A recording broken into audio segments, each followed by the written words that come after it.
Hi, everyone. Happy Monday. Man, it's Monday. That weekend went like that. Me, I was in Pittsburgh. I had a chance to see my Steelers play the Packers and do some kind of northeast thing, see leaves changing color. We don't get that in Florida very much. But weekend's over. We're back here at work, and we're all, I think, a little bit less safe. We're going to talk about that. We're going to talk about some other good things here, but let me introduce you to our Monday panel of experts to talk about it with. We've got my friend Jack Poller. Morning. Mitch Ashley and Mike Vizard. Yeah. Gentlemen, welcome to Monday's Techstrong Gang. So, Mike, I'm glad we've got this topic on here because it's been percolating with me now for months. And, in spite of a lot of lip service about how important cybersecurity is going to be and how active they're going to be, the fact of the matter is what she called Ice Barbie, or whatever her nickname is. Christy Nguyen? Call her what you want. Puppy killer. She has gutted our federal cybersecurity program. They have gotten rid of good people. They have cut the budgets. They have introduced uncertainty and doubt into the commitment of this country to take cybersecurity seriously. And we're all worse off for it. It's a ticking time bomb. We're going to pay the price.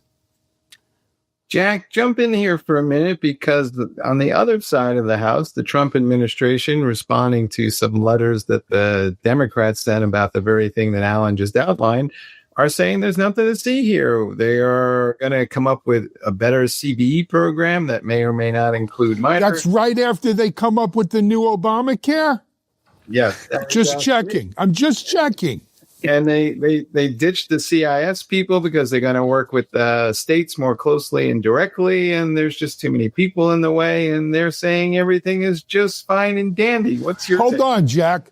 And what's going to happen if Jen Easterly runs a TV commercial that says Ronald Reagan says cybersecurity is important? Are we going to then cut off all funding for cybersecurity? You can't believe this administration changes every time the wind blows or someone sitting at 1600 Pennsylvania Avenue demolishes another piece of the White House. All right. Hold on. I believe your son. Go ahead, Jack.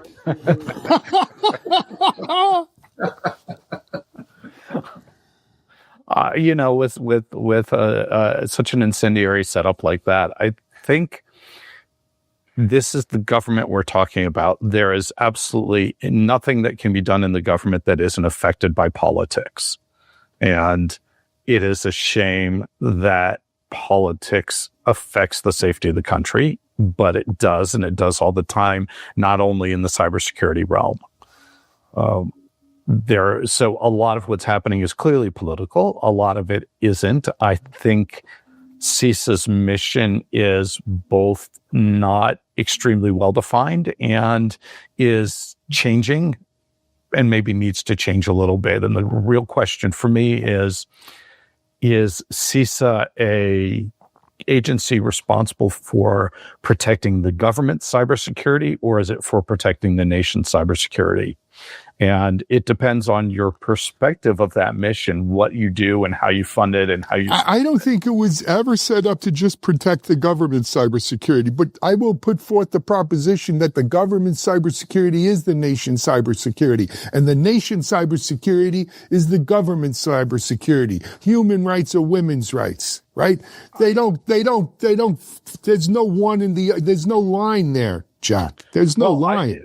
I'm trying to make the distinction, I guess, between what private companies are responsible for in protecting their own environments versus is the government somewhat responsible for protecting private industries' cybersecurity. And I think there is I think that screams hello 1995, right?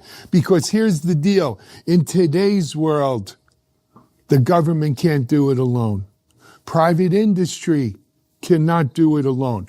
We need a partnership, a public-private partnership of cybersecurity priorities, best practices, and working together to bring down some sort of umbrella, some sort of protection for our critical infrastructure. And that was always the mission of CISA. You know what? We had Chris Krebs, Mitch, Mike, you know this. We had Chris Krebs speak at one of our RSA events that we did over probably 3-4 years ago now. Chris was a really good man, appointed by Trump in the first administration, by the way, right? Because there was a clear mission for CISA, Jack. What you're saying about what's CISA's mission, the mission at CISA was very clear under Trump 1 until Chris Krebs said that there was no hokey stuff with the election. Then they fired him. Now they're prosecuting him. You know, Alan, I think what this is a symptom of is the Silicon Valley go in and break shit and then figure out what you're going to do. So by going in and knocking everything over, getting rid of people, et cetera, but kind of leaving the disaster in place and people trying to figure out, well, what are we doing now that we cut?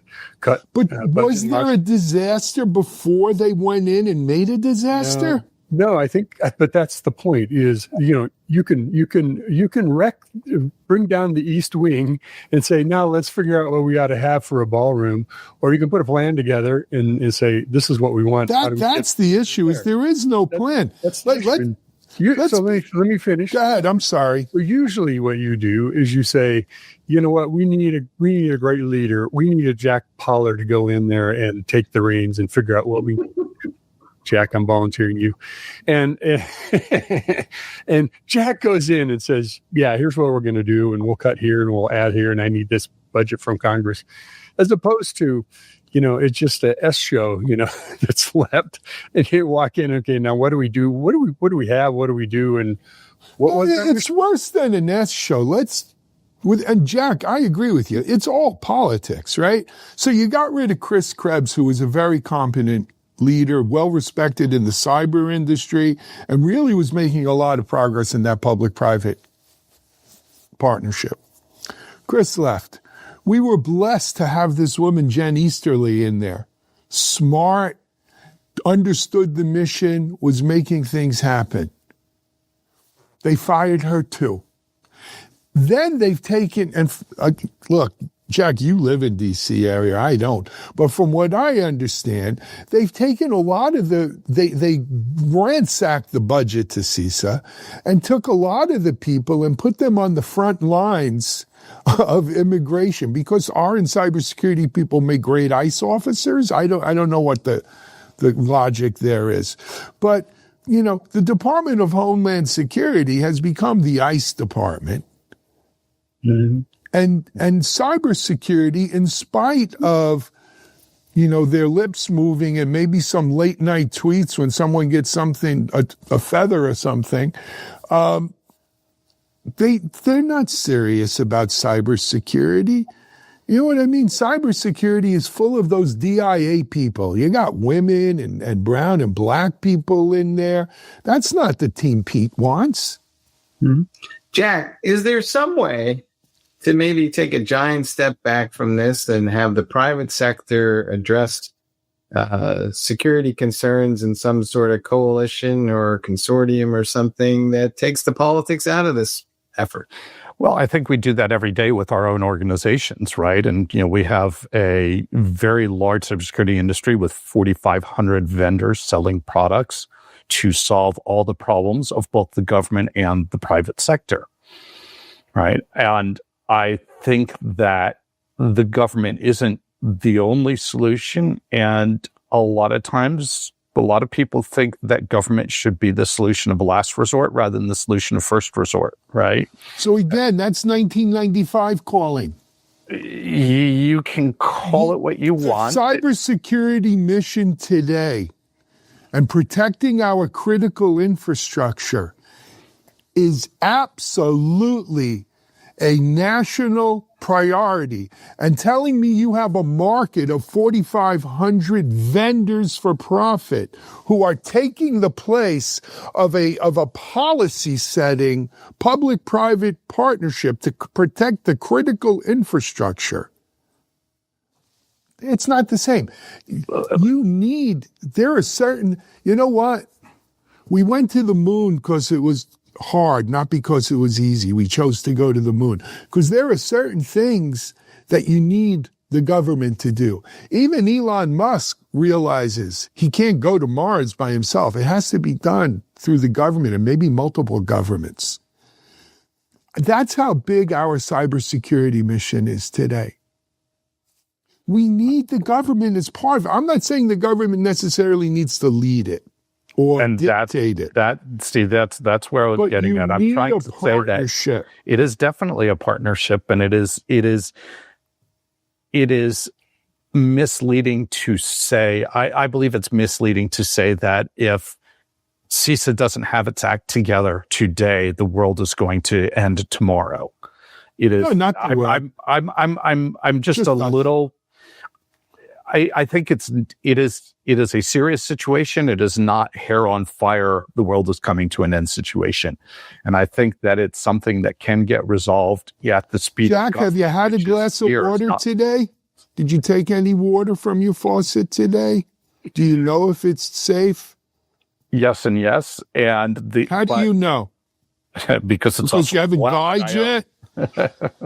I mean, honestly, that's like saying, look, until I see that mushroom cloud, I'm not quite sure if that missile has a nuclear bomb on it. Well, I'll give you the counter argument, Alan, which is I was at Cloud Field Day last week in Silicon Valley and flew out of San Francisco Airport, and sitting in the United Club next to me is a man working on his laptop. He gets up to go to the bathroom and spends 5-10 minutes away from his laptop, 2 cell phones, his wallet. The laptop is open, logged in to clearly very sensitive information, of which I have a picture, with a Post-it note with his username and password on it. We are worried about very complex things, and at the same time, the absolutely most basic cybersecurity stuff in the world, we still don't deal with right. And is it the government's responsibility? So that's the reason not to have CISA? No. But I'm saying that the government can't protect us from ourselves. I don't want the government to protect us. I want a valid government partnership with private entities to enforce, because sometimes you need government for enforcement.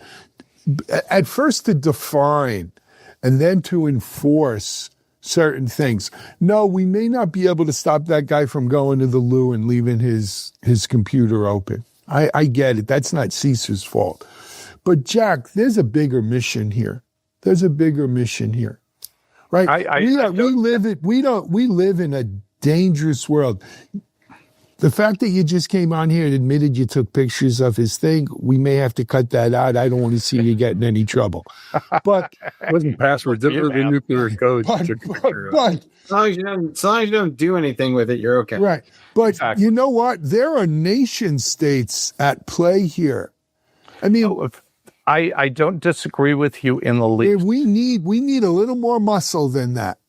So here's what I would propose, though. So why can't, now, not relying on the vendors in the security space who have a profit margin or issue, but in my mind, there's 6 companies who lead each of the vertical industries out there, whether it's finance, retail, or manufacturing, or whatever it is. And can't they come together in some sort of mutual defense effort to fill some of the gaps here that the government is going to clearly not fill? Again, hello to 1995 to you too, Boomer. Okay? Yeah, we had something like that. It was called PCI. Right? We had the payment card industry. And what a great thing that was, right? We stopped. You're missing the point. This isn't, first of all, yes, we need industry trade associations working in partnership with the government. look, this is a mission critical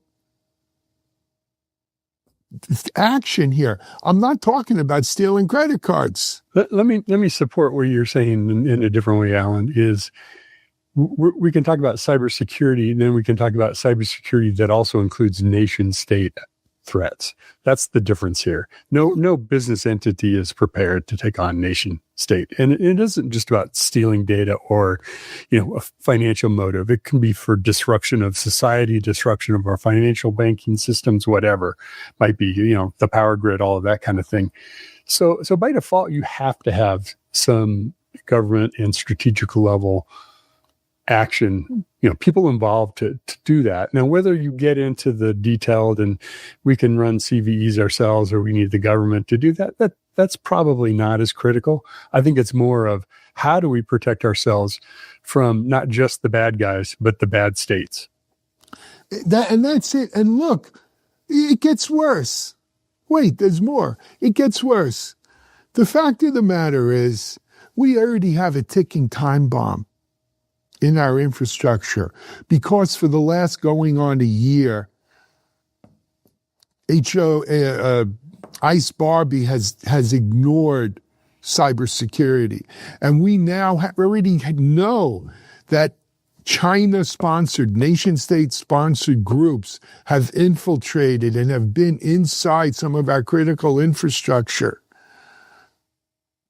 Just because it hasn't brought the lights down at your house, Jack, or the water's still good, evidently, by you, doesn't mean they don't have the ability to do that at any time they want right now. They're already inside because we've let the guard down, because we've dropped the defenses, right? And let me back up. I'm not saying we were perfect before this administration. I'm not saying CISA was perfect. I'm not saying that CISA didn't have a big budget, and maybe you could cut the budget a little bit and make them a little more lean, a little more efficient.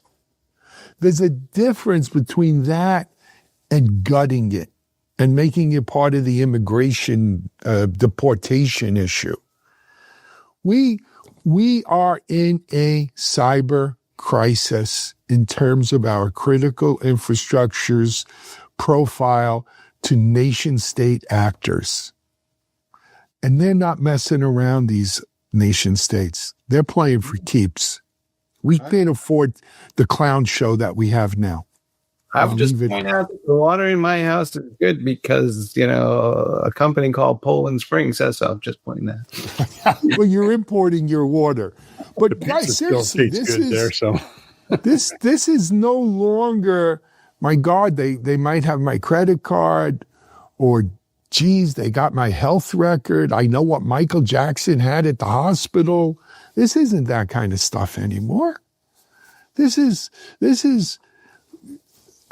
for all intents and purposes, we've been in a Cold War with China for probably 10 to 12 years. This competition is for who's going to lead the world the rest of this century. And the Chinese play on every battlefield they can, including cybersecurity, and they're damn good at it. And if we don't get our act together, we're not winning that war. All the AI and quantum be damned. We're not winning that war. That's all I got to say. Let's take a break here on Techstrong Gang. Let's talk about something a little less controversial. An outer space hack. There you go. You're watching Techstrong Gang. You've earned it.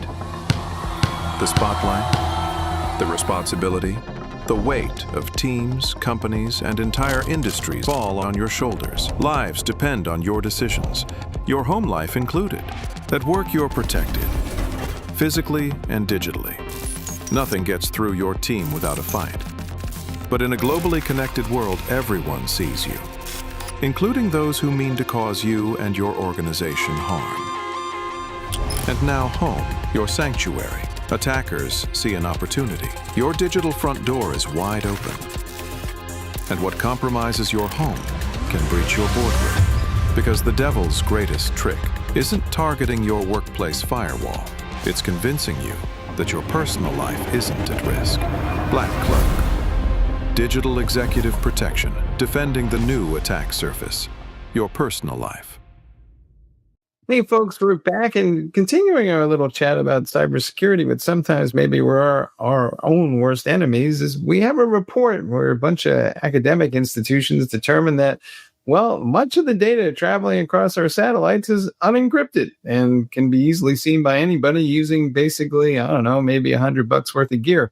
Jack, you wrote an article about this. Did A, it surprise you? And B, how the heck did we get to this state of affairs? Yes, it did surprise me in a lot of ways. So let's first talk about sort of the setup, which is a couple of academic researchers got together and they pulled about $600 worth of equipment that you can get to do software-defined radio. So basically you can listen to any radio waves they want. They stuck a satellite dish out there, and their biggest challenge in intercepting the satellite data was simply getting the dish pointed at the right satellites.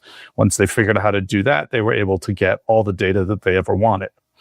Now, it turns out when you transmit data over satellites, it's unencrypted.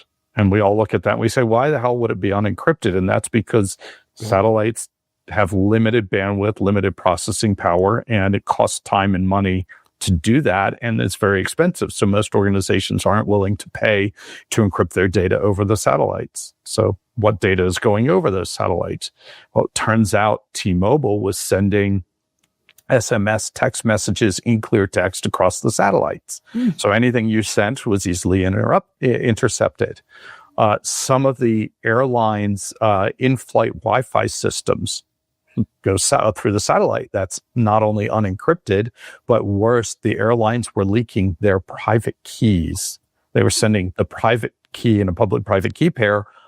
Why it was sent over the wire, I have no idea, or sent over the air, but it was sent unencrypted. So they were able to intercept and get to decrypt private keys. And there's a lot of data like this. So that's really pretty scary.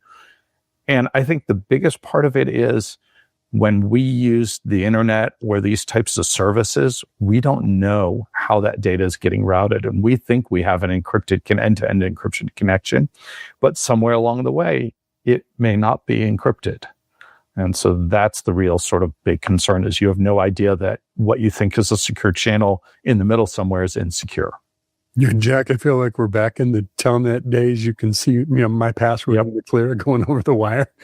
It's like, oh, but didn't we decide to fix those kinds of things? Maybe is it securing the satellite, the encryption there, or just say, look, everything you send should be encrypted end to end? Because that way, whatever it does with it is fine. It's not encrypted. You've encrypted it before. I think it's both, right? Is that everybody has a responsibility to encrypt the data as often and as and through all communication channels. So a organization that is going to use a satellite link maybe should encrypt the data before they get it to the satellite link. So that the satellite link is just transmitting, a ciphertext rather than clear text. Ethernet. True, right. Just like Ethernet. It's not just like Ethernet either, right? It's not secure either. So, Alan, what's your thoughts? Look, this is small potatoes compared to what's going on in Portland. Jack, you made my point from the last session for me right here. This is when you need a government to step in and say, satellite transmissions of critical stuff or of sensitive data needs to be encrypted. You need enforcement. You can't rely on the goodwill of for-profit companies who are going to make a decision that it's too expensive to do that. And they'll not tell their customers about it. So, Alan, is the government going to pay for the encryption and the extra bandwidth required? No, maybe you will. So here's the deal. Is your information important enough for you to remain confidential that you're willing to pay a little bit more to have a little bit more CPU on the satellite so that it stays encrypted? Or are you willing to say, the heck with it, I don't care? But if you don't have, this is why you need a government. This goes back to look, Rousseau, Locke, Montesquieu, these people, right? Why do we have a government? It's a social contract. There are things that a government has to do because we can't do them individually, or even if you believe a corporation is a person, that even a corporation can't do. You need regulation. You can't expect that the corporation is out for your individual well-being when the corporation's sole function is profit. Right? This is basic political theory. You need an entity that enforces these kinds of things, or at the very least, enforces a full disclosure so that you know going into it what you got, right? That guy who went to the bathroom, Jack, and you took pictures of his laptop. We'll say it again. Jack took pictures of his laptop. That guy, he needs to know that he has sensitive data, and he did that. And if he then chooses to still do that, so be it. But at least he had the ability, the option to know that that's going to happen. This is why you need this stuff. Wait, the United Lounge is a secure environment. I mean, yeah. Well, he probably thought he was in the cone of silence, and he was talking. Was he talking on his shoe jack or anything? Well, I'll tell you, not him, but I'll tell you, over the years, I could make millions of dollars from people who have read their credit card numbers out, changing flights or buying something on a speakerphone in the United Club lounges, right? Absolutely. So the United Club Lounge is a cesspool of poor security. It's did very slowly. 5, 6. Serious question for Jack, though. So this is an academic research project, but a lot of folks in cybersecurity will say, if you can imagine it, somebody's already tried it. So do you think nation states out there have already been using this technique and have been taking Of course they have. Look, these guys went out and bought essentially a dish TV, one of the dish TV satellite dishes that you have, and they repurposed that, right? That's a little tiny thing like this. I mean, look at there's outside. Dude, how do you think the Israelis decide where someone is meeting in a building, and they just happen to bomb that corner office where they are? We've been doing this for years and years and years. There's, I think it's in Silicon Valley, right next to Mob Airfield. There's like 20 satellite dishes. And they're doing that. Yeah, absolutely. Absolutely. I mean, anything you say on a cell phone, I think it can be easily intercepted. So I should go get some homing pigeons to send sensitive? No, I mean, the government, like I'm sure Captain Pete, right? Well, over cocktails has a satellite phone that is fully encrypted, right? Because I'm hoping they haven't cut that out yet in the march towards sending brown people out of the country, right? Is that we haven't given up our encrypted satellite system that the military uses, I'm assuming, right? So let me bring it back to a little bit more of a technology discussion. It's something that you brought up about listening to cell phones. And I was having this discussion with another group of people yesterday. We were on a group chat on Zoom, right? And we were talking about, well, we said that on Zoom, everybody can hear. And they're like, well, it's not being recorded. Well, at the end of your Zoom call, Zoom pops a little window up and says, would you like a AI summary of the conversation? Well, no, that's only if you had an AI agent running. You could make sure you shut your AI agents off. Well, now here's the question, though. Do you know for sure that the AI agent is not always running and you only get the summary after the fact or not? So I'm pretty sure. So, Jack, I spent half my life on Zoom, unfortunately. I'm pretty sure that Zoom pops a thing if any of the people in your conversation have their AI agent running. I believe so. I wouldn't swear on it, but so I think. Now I'm going to take this to the next step. Whose responsibility is that to ensure it? Is that the CISA and the government's responsibility, or is that between you and Zoom? No, it's never the government's responsibility to ensure that. It's the government's responsibility to lay down the law, the best practice, the regulation. It's up to you to abide by the regulation. But, it's like two-party consent or one party or whatever. Well, they used to have that, but I found this out so I'm the president of the HOA where I live. God help me. It used to be that if any of the residents were attending the HOA meeting and they were going to record it, they had to make an announcement that they were recording the meeting. Now they do not have to, at least in the state of Florida, where freedom starts with a small f. They could just record you without your consent or even notice. So I've started recording all the meetings and told people they could shut down their phones and I'll just make the recording available anyway, right? Which kind of takes the air out of the balloon.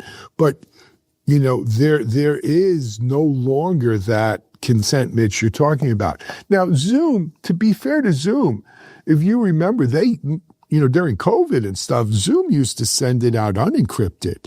Yes, they did. And I want to be clear, I'm not taking pot shots at Zoom, and I apologize to Zoom for that. It was much more just raising the case of there's a possibility for these things to happen that we don't think about, just like we don't think about your data being transmitted across the satellite unencrypted. I'll give you one. I found a thing yesterday. I was at a restaurant with Dan O'Brien. I took a picture of my dish, food porn. I came home and Google said 10 people liked your picture. How the frig did Google make it public? Well, they knew what restaurant I was at, and they added it to the Google listing for that restaurant because evidently on my Google Photos, I must have not clicked private or something when I took that picture. I was very close to taking Google Photos off my phone as a result. That's wrong. But it's a similar thing. You don't know once that data is out there, well, who the hell used it and what's going on. All right. When this episode is over and airs, I will get an invitation for a reservation from that restaurant that you went to, right?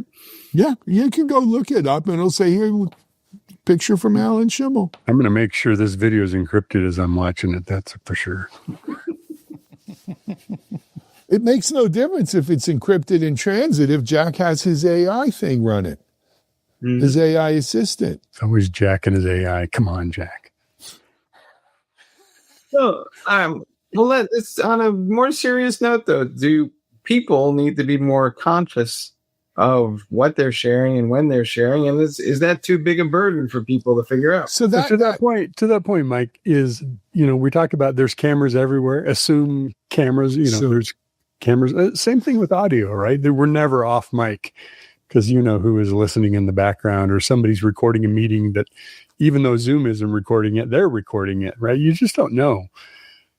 So and I'm not making fun of you, Mike, but that's a boomer question again, right? Because people of our age, we had this concept, this notion of privacy, and it offends us to think that Google used my photo or that someone picked up my SMS by putting out a satellite dish and, may have saw me saying something I didn't want made public. But when you look at like our children or I even see a difference. One son's 26, one's 24.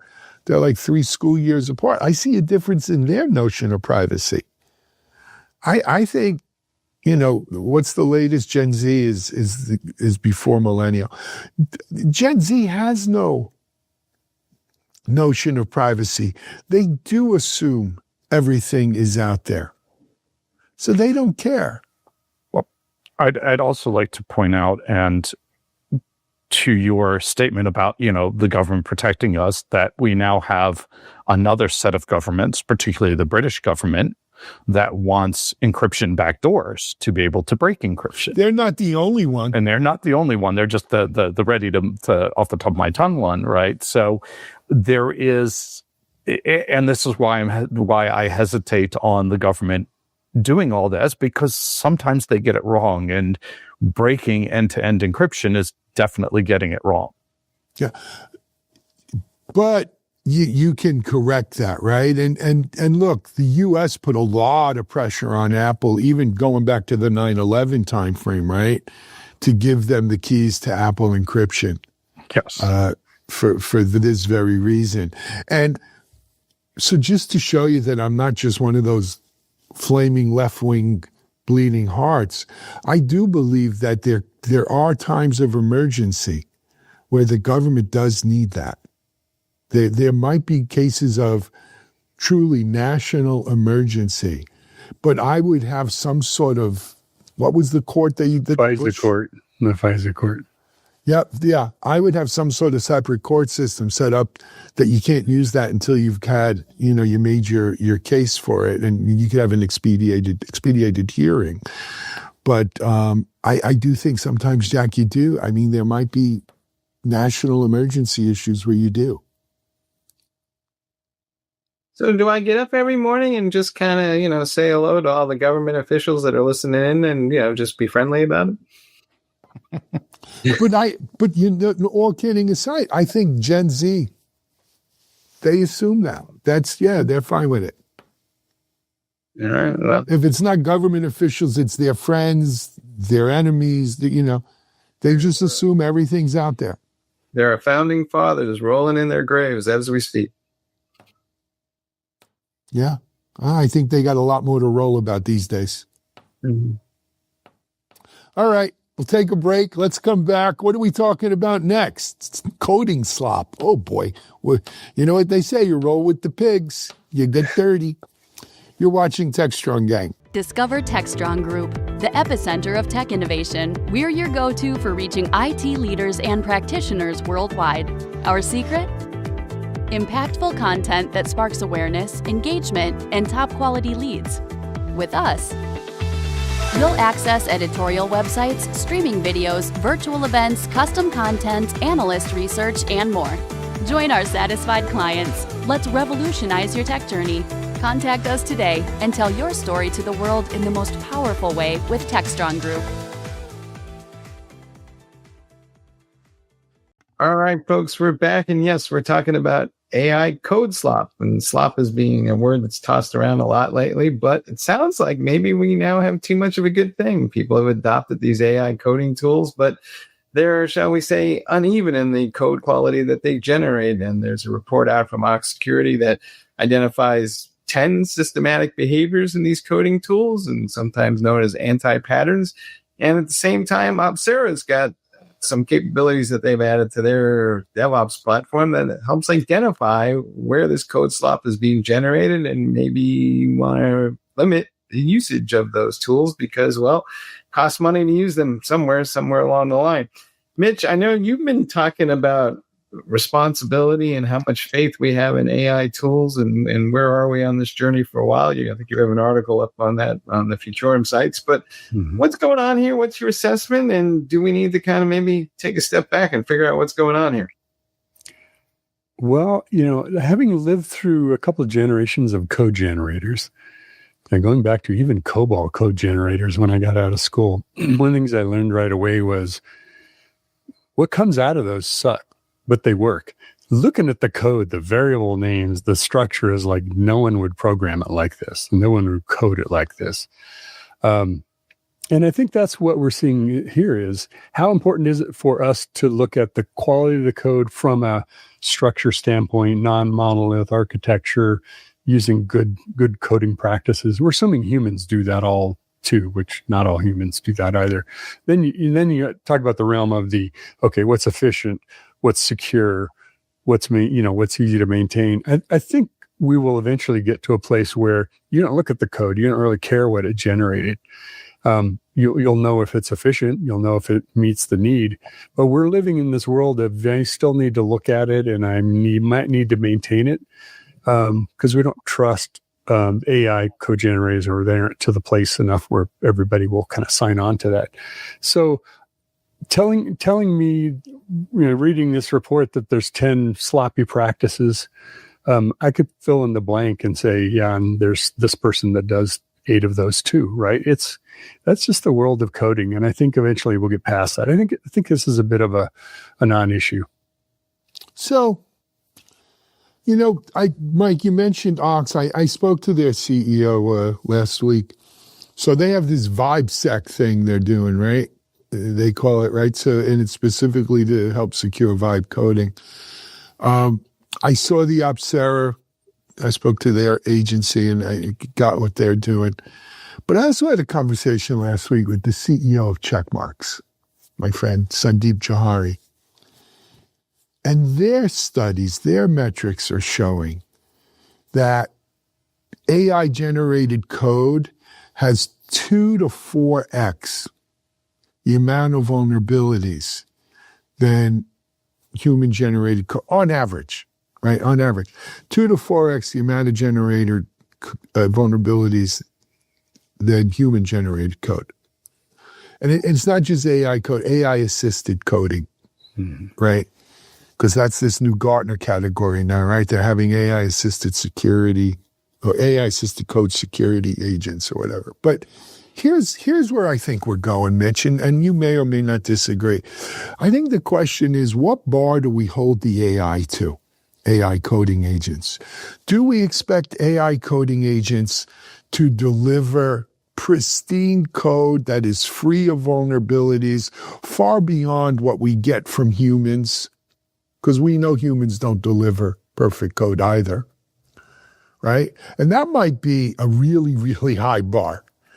Do we expect AI to deliver code on par with what a human does?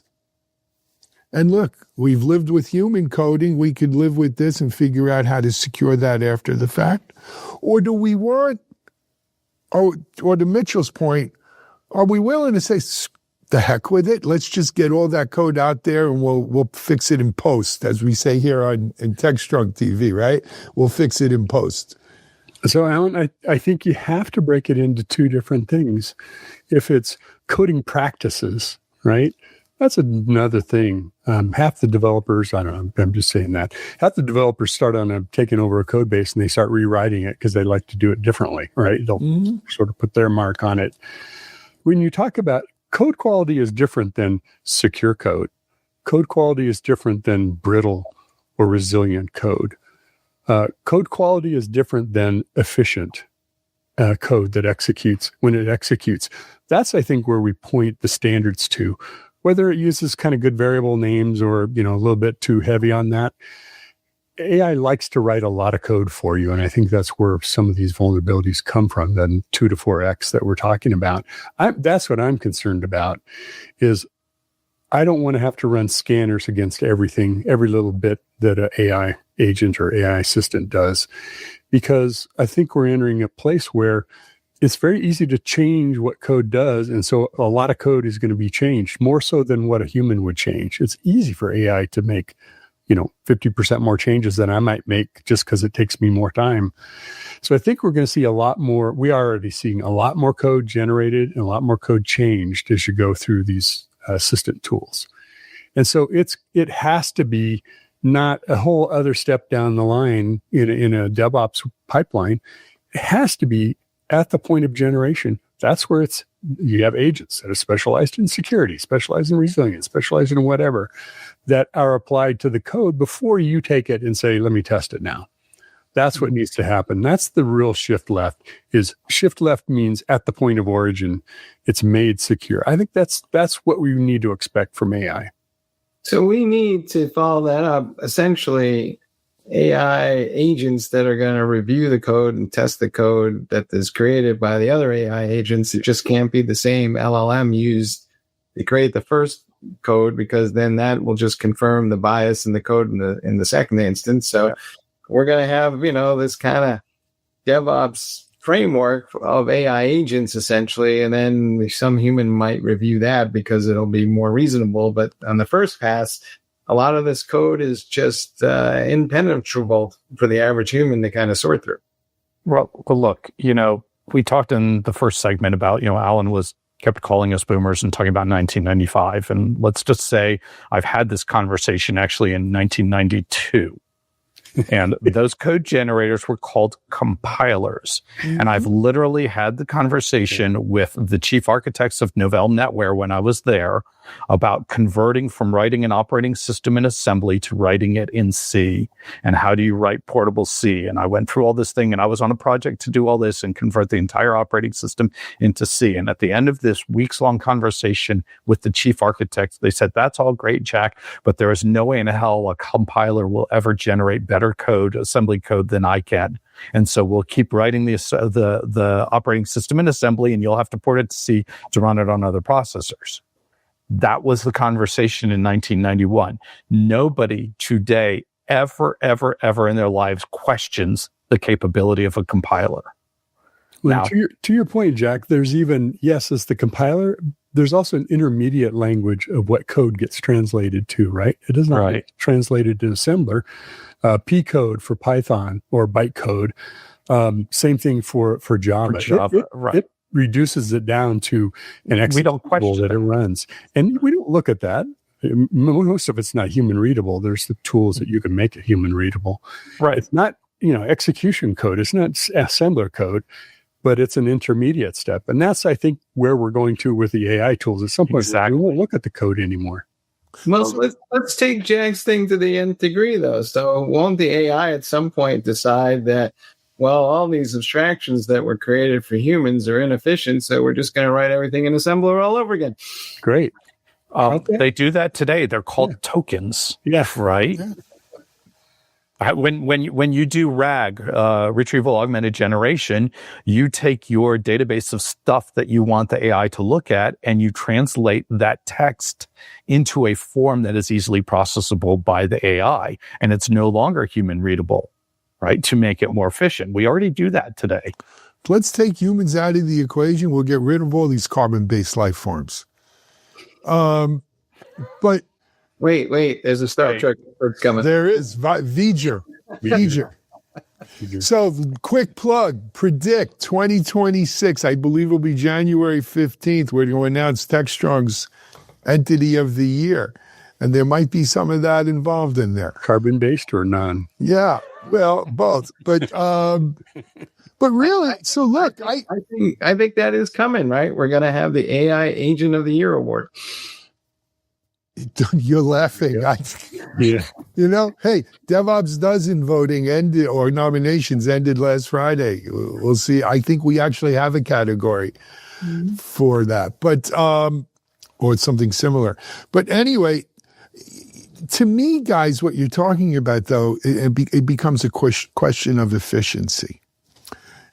Having the AI generate the code, but not getting too worried about the quality of that code, because I'm going to, in essence, catch it in post, right, through my next iteration of a different AI agent, and then I may translate that into non-human readable form, and maybe we'll check it again there, and then we'll actually put it through, and then we'll do one more check after it came through to make sure there's nothing in there that we missed the first time.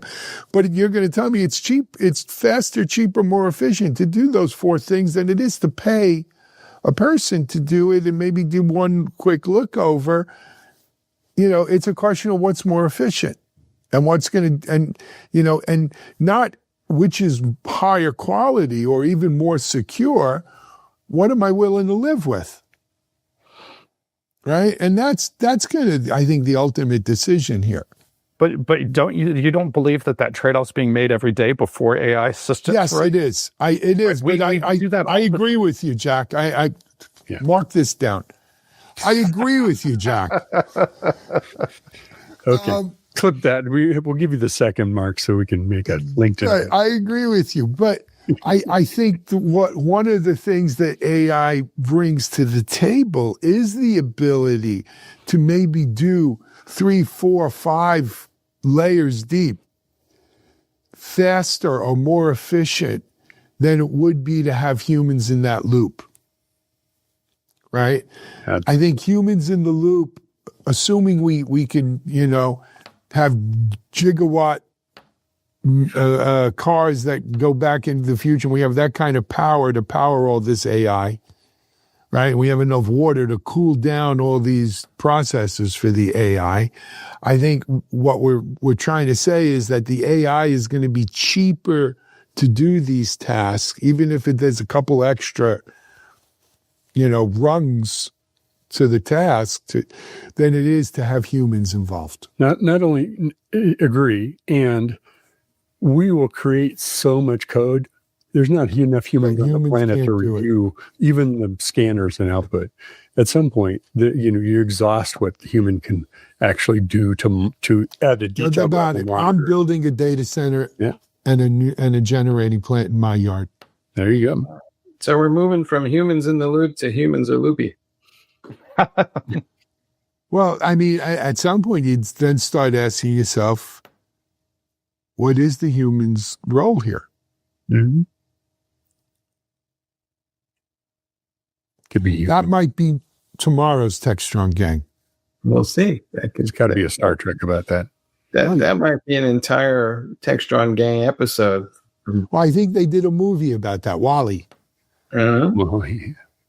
Well, anyway, interesting times indeed. Mitch, I should point out, you're doing a lot of work on agentic AI in the software development lifecycle and the software world. And the articles Mike spoke about on Future are just a small glimpse into that. And so if you're interested in this topic, you should follow Mitch and stay abreast of what's happening. Follow me on LinkedIn. Go to futurumgroup.com/Mitch Ashley. You'll find me. Message was brought to you by CISA. By AI. If we have nothing else, I think we'll put this one to bed. Jack, thank you as always for sharing your opinions and standing up for them. I appreciate you, man. Thank you, Mitch, Mike, thank you. Thank you for watching. I hope you've enjoyed this sparring today on Techstrong Gang. As usual, we have Techstrong TV immediately following this, so stay tuned for that. We will be back tomorrow with even more Techstrong Gang. So stay tuned for that as well. But for now, I'm Alan Schimmel, and have a great day, everyone.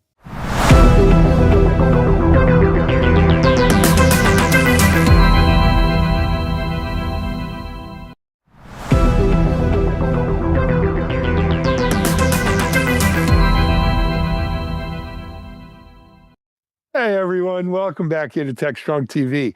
My next guest is Amy Carrillo Cotton.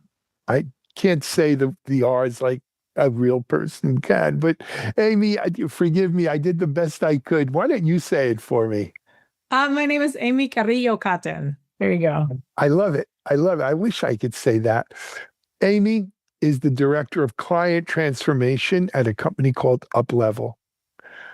Amy, first of all, let's talk about you and your role, client transformation. What exactly does that mean? What have you done in your life to get here in that role? I hope it was all good, I'm sure, but give us a little background. Absolutely. First of all, thank you, Alan, for having me. Very excited for this conversation today. Really like your perspective on things. How I came to be director of client transformation actually started in my kitchen growing up. My dad is an engineer, a technologist, a CTO, and I thought everybody had a whiteboard in their kitchen. I just thought that was turns out it's not. And I went on to have this liberal arts education, but gravitated back towards tech. I've been in technology for 15 years. I started on the product side. And I just saw engineering teams really struggle to do their best work because of systemic factors, things outside of their control. And that became frustrating after a decade or so. And so I moved over to working in engineering effectiveness, engineering experience, developer experience, whatever you want to call it, working to make systemic changes to make life better. And that's how I came to work at UpLevel. My work at UpLevel is taking the data and using it to make change, because it turns out that just having the data isn't enough. Very cool. Very cool. I love it. People who aren't familiar with UpLevel, let's go a little deeper. Tell us about UpLevel. Absolutely. UpLevel is an engineering effectiveness system. So it has some dashboards, takes in data, does analytics, comes up with metrics. That's cool. But we are more than that. We're a system of transformation. So we have what we call our method, which is a way to take that data and turn it into a system of ongoing improvement for your organization. And that's the part I run. I run the method part. Excellent. Website? Oh, yes. You can reach us at uplevelteam.com. You can follow myself or the CEO, Joe Levy on socials. We are often commenting about the state of engineering, the state of engineering measurement, and really, like, both of us have a passion for helping leaders be effective in transforming their orgs. And that involves the data, but that also involves being part of the conversation around how engineering is perceived, and especially now in the age of AI, how to measure engineering. Love it. Amy, UpLevel recently did a survey and a report came out around kind of bottlenecks in software delivery and software in general. I don't think it's a surprise to anyone in our audience that we're generating more code with AI. Everybody's using it, it seems. 90% maybe, as high as 90% of developers using AI. Well, I don't want to steal your thunder. It's your report. Why don't you give us some of the salient facts here and some of the conclusions you see? Absolutely. So we've been researching AI and the impact on engineering for a while. We have actually 2 reports. Our first report, we looked at the impact of AI on quality. We knew about this AI slop problem from way back when. We started to see that, yes, engineers are creating more code, more merge requests or pull requests, and at the same time creating more bugs. And so we started to see that there were quality impacts from AI from way back when. And then we followed up with a report on understanding how leaders measure AI, how they plan to address this skill gap, and how they plan to deal with AI from a strategic point of view. That was our more recent report. Very cool. Very cool. So, it just coincidentally, the day we recorded this, you and I, our Techstrong gang this morning spoke about this issue, which is what's called developer satisfaction or developer happiness. Developers like to develop, right? Software engineers like to develop software. Their role is changing. Yeah. They're now becoming, and I think you call it in here, the AI quality guardians, right? So in other words, the AI is generating the code, and it could be at the direction of the developer, don't get me wrong, or it could not be, and going forward, right, it becomes more autonomous. But these developers, instead of actually writing code, are now sort of checking the code that gets generated by AI before they move it down the pipeline. And that makes for a very unhappy and dull developer, it seems. They're not real happy with that role. They like to develop code, not check AI's code development. And it creates, and that, I'm a big believer. I don't know if you know the book, The Goal. Yes. Right. And the goal. Oh, really? Okay. And then, of course, the big DevOps book, The Phoenix Project by Gene Kim, is based on the goal. Yes. But really, they're both about bottlenecks, right? They're both about theory of constraints, and as one bottleneck to the next. So now it seems like we've moved to an era where, generating code's not such a big bottleneck anymore. We're generating more code than we know what to do with, it seems. But checking that code, making sure the code works, it's safe, it's not buggy, it's quality, that is the big bottleneck now, isn't it? Well, that's the bottleneck at the team level, but I think there's actually something going on where there's other bottlenecks at the systemic level. Engineering leaders know that they actually have skeletons in the closet. They have tech debt they're dealing with. They have architectural complexities they're dealing with. They have things that are holding them back and will hold them back, even if engineers become the best quality guardians they can. So there's layers to this problem. Certainly at the team level, every engineer I talk to is super stoked on AI. I mean, we're seeing numbers higher than 90% right now. And they're really excited to use it. And also there is definitely a current of, wait, but this is not what I wanted to do. I wanted to build. I wanted to make new things. I wanted to generate code, just like pop up in my IDE and just like bang away. And the more iterative conversations prompting AI, and then the quality work on the back end, it changes the role for some people. And then, not everybody is loving that transition. The engineers who I see navigating that that well, they already had an understanding that their job wasn't just code generation, that their job was about fit for purpose, like not only making code, but making code that really meets the business need, that is like scalable and beautiful and elegant and like no code smells kind of thing. Those were the engineers who are like, oh, cool, this makes me better. And I don't mind the fact that I'm now spending more of my time thinking about, is it fit for purpose? Is it scalable? Is it beautiful? Is it elegant? So yeah, but not every engineer's in that boat. There are some engineers who kind of like didn't understand the assignment. They thought that their job was just code generation. Yeah. Well, at some organizations and in some circumstances, it is. It is, yeah. Right? I know people who like, they're just happy to just sit there and code. But, you know, the world, I think what people have to realize is the world's changing. The world today, it's AI that's changing a lot of it, but the world's always changing. And so, you know, I look at the arc of my career, right, and things I thought of and didn't think I would be doing over the course of it. It's a crazy world out there, you know. You know, and the key to success is being nimble and versatile and embracing the new and understanding that what you did yesterday may not be good for what you want to do tomorrow or even later today. And, you know, I think there is, when we talk about transformation, you have to self-transform as well, right? As individuals, and you need to be upskilling or up-leveling even, if you will. But let's go back now to the systematic, the organizational level, right? How do we, and I've had this discussion with entrepreneurs, how do we keep our people happy, engaged, productive, not scared of AI, embracing AI, positive, right? All of those good things, because I think there's a lot of people who, I mean, frankly, have a lot of anxiety about this. I'm so glad you brought that up. And I think actually as leaders, the first thing to do is to manage our own anxiety, to understand. Yeah.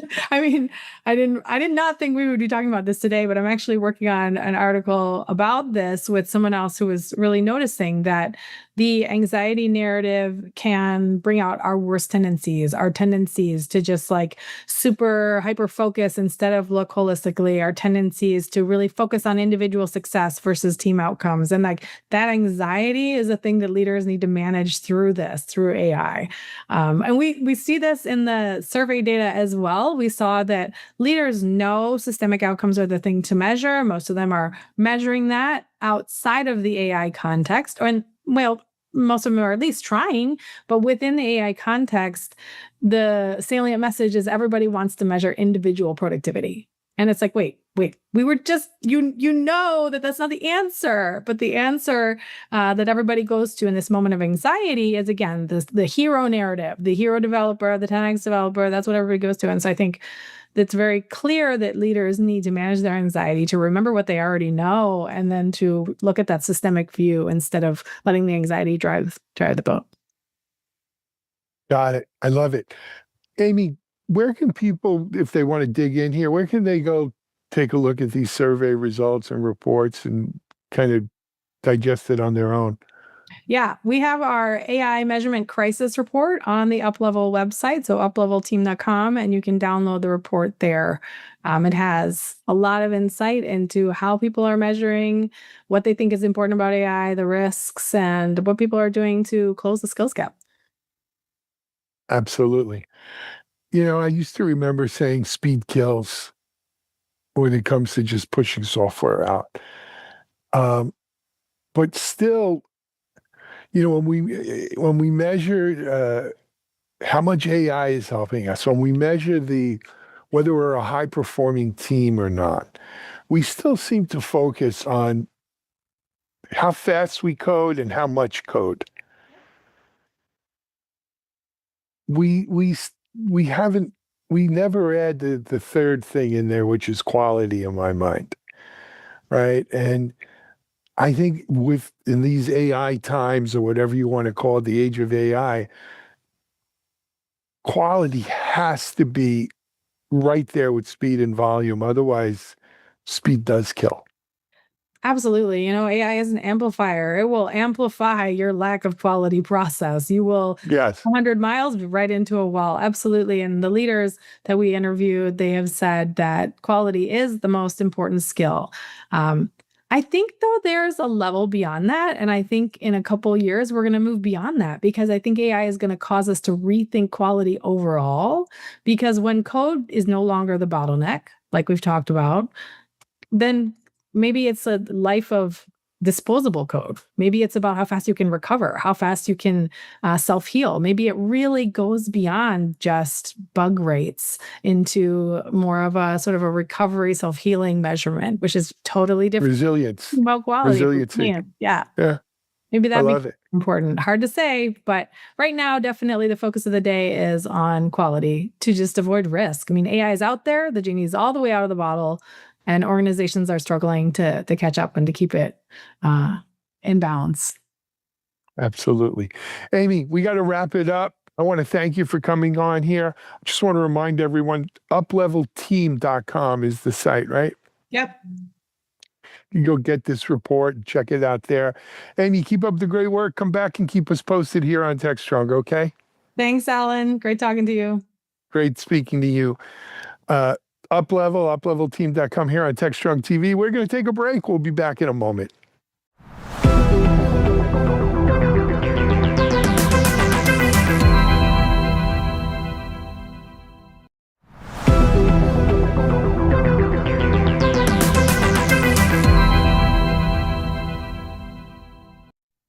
Hey everyone, welcome back here to Techstrong TV.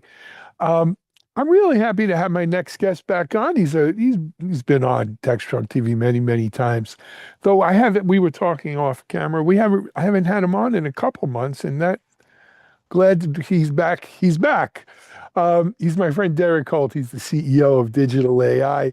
Derek, how are you, man? It's good to see you. I am great. It's great to be back. I was a little worried you forgot about me, Alan, but it's always good to be back with you and chat about the latest trends. Well, I'll be honest with you. And this is like an old Jewish grandmother story. The phone works two ways, right? How come you haven't called me? Well, you could have picked up and called me. Fair enough. I generally, people reach out and they say, hey, we got something to talk to you about. Okay, let's do it. Yeah. But we should put you down for a steady date, like, every 2-3 months, whatever. Yeah, I'm in. And do a catch up. So Derek, I mentioned your CEO. You've been CEO at Digital AI now, since COVID times, 4 years. No, I've been here for about 5 years. I've been CEO for just under 3 years. And boy, what a dynamic, I mean, as you and I were talking about, like we couldn't ask for a more dynamic time. Interesting time. Yeah, I've been lucky enough to be in the software development and delivery industry in a various forms, really since the kind of late 90s. And boy, it feels like we've come full circle, right? The same hype and excitement and also uncertainty and innovation that's being required around how we build and deliver software. Boy, we're right back into that big innovation swing here again. Absolutely.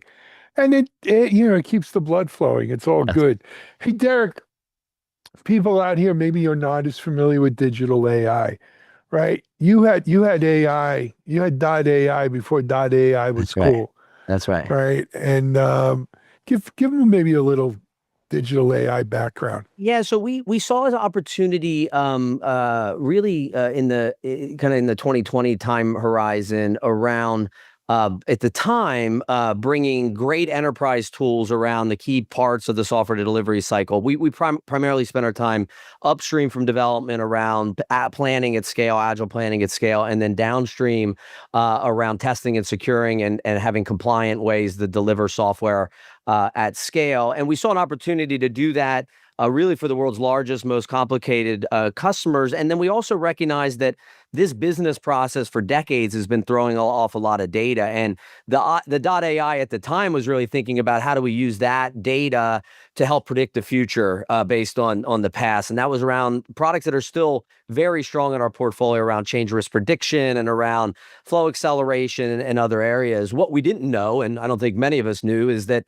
November 22 was going to happen and generative AI and large language models were going to become part of day-to-day conversations conversations. And obviously it's impacting everything, but I think it's fair to say there's no place that's more obvious where it's impacting than the business process of building and delivering software, as we get lucky enough to get to spend our time on. And so now we're providing the same, obviously, analytical capabilities across the SDLC, but we've delivered a series of AI agents, both upstream in planning and downstream, on a journey towards things like agentic planning and agentic security and testing and DevOps. And that's a journey, in my opinion. There's not one feature or one agent you're going to release that's going to automatically solve that. But boy, there's value along the way, and we're having a great time. It's just an exciting time to be building software to help people build software, frankly. Absolutely. It's just how long is it until the software builds itself? The software to help people build software is built by the software itself. Yeah. It gets a little recursive along the way. Yeah. Yeah, it's like one of those things where you're looking into a camera and the guy's in a mirror and the mirror and the mirror and the mirror, Exactly. Derek, when digital AI came together, right? It was kind of the heyday of DevOps. Yep. And as we look at, lessons learned over those years to now, the whole shift left was that was a big part of the DevOps, and especially for me because I come from the security side of the world, and so shifting left and correcting vulnerabilities, security issues, quality issues, if you want to call them, the further left we did, the better. In hindsight, and hindsight's always 2020, in our rush to shift left, it really became shifted onto the developers' shoulders. Yeah. And, and there was a pushback because what we found out is developers like to develop. They don't necessarily like to be a security person. They don't want to be an SRE. They don't even want to be a QA engineer. They want to be a developer. And so there was kind of a pushback against that shift left kind of mentality. But as the world goes round and round, as we've learned, the whole AI thing now giving us maybe a second chance to do shift left right. I think it's absolutely right.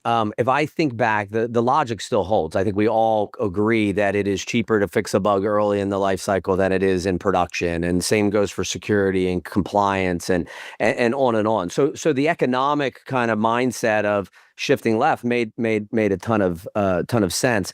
I would say though we did exactly what you described. We put more of the burden onto the developer, and I think the caveat at the time before AI should have been shift automation left. Don't just shift the manual tasks left, because that was really where I think a lot of the time drags came. And frankly, those that did put a lot of automation into their DevOps pipelines, into their testing, into their security apparatus, they actually didn't have the level of sort of cognitive load that went onto the developer, right? Which required or challenged a lot of things, including how many lines of or how much time folks were spending, writing code and thinking about writing new capabilities.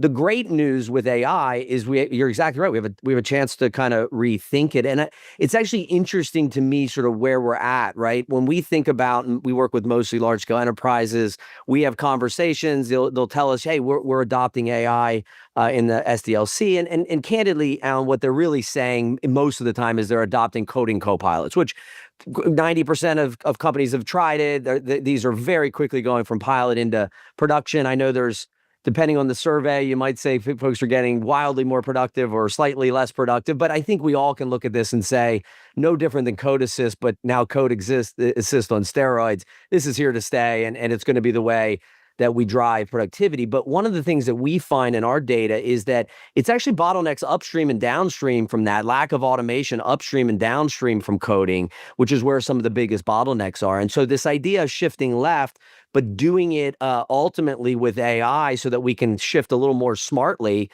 left is this new chance to actually deliver on what I think it was an economic model that made sense, just maybe wasn't implemented the right way. Absolutely. I think there's also, you're talking about these surveys. So 90% of developers, I saw a survey recently, 90% of developers using AI. Yep. 40% don't trust it.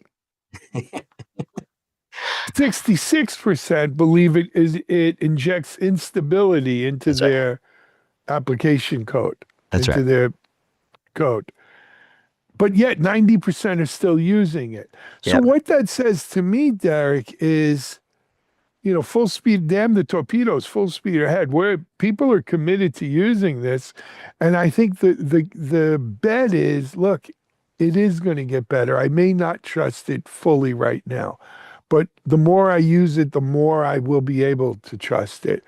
The more refined it gets, the more experience we have, the less instability we'll see. And so, that same irrational exuberance that maybe is driving the stock, market around AI is also driving developers and DevOps folks to continue experimenting and using this. Yeah, I think that's right. I look at it in two ways. Number one, I think we often think about the technology change, but you have to think about the behavior change as well. And so in some Yep. ways, it takes some of this, maybe even sometimes irrational early on and then eventually rational exuberance to say, hey, I'm going to change the way I work, right? And I think Yep. developers or any other job, there's a lot of that going on right now. And so I'm with you. I read all of the surveys as well. I think all of them require you to kind of click down one level to determine, are they talking about a new code base? Or are they talking about an existing code base, junior developer, senior developer? There's a bunch of Yeah. dimensions here that will skew those numbers. But no different than when I got my hands on a modern IDE when I was a developer. Like, there was a whole bunch of reasons why that was different than a traditional text editor, but boy, it was Text a lot editor, better, right? VI. And so ultimately, I think these things move forward. The other part of the debate, and I think this is something that's just not getting enough attention, is in the enterprise. And I'll caveat to say this is where we spend our time. Of course, if you and I would go start a startup, we'd have no code base, we'd have no customers, and boy, the AI would be writing a heck of a lot of code because we have none. You bet. In the large scale enterprise where they have hundreds of millions, if not billions of lines of code, often writing more code isn't their problem. And so one of the things that we've looked at is the coding copilots are really great for the developer. When you zoom out at a broader software development lifecycle, look, in large scale enterprises, only half the people on average that are in the software development organization are developers. And right now, on average, they spend about a quarter of their time writing code. So that's half the people, a quarter of their time. Let's say they get 20% better. That taps out at about a 3% overall improvement. And so when you're a CFO of a large scale bank that has invested heavily in this, you got to take a step back and say, what are the other bottlenecks in the process? And what we have found is a lot of it's upstream. How quickly can you go from idea to an item in a backlog? And then once you make that last pull request, how do you make sure that the AI and the automation can make sure it's secure, make sure it's compliant, make sure it's tested, and we can get to production? In fact, when you look at it, those two bookends of the development task often take up way more time than the actual code writing. And so that's where we're spending our time. Absolutely. It very, very, very interesting there. Nevertheless, we're generating more code than we've ever generated by a lot. Yeah. By a lot. By a lot. How do you, it's kind of like the snake eating the rat, Derek, right? How do you, as that lump works its way through the snake, so it's not just the developers, I guess what I'm trying to say. Yeah. How do we normalize this through the whole SLDC? Yeah, I think SDLC, excuse me. I think that's. I mean, it goes back a little bit to your shift left conversation, or even the earliest DevOps principles, which is I actually think now that we have this ramp in code.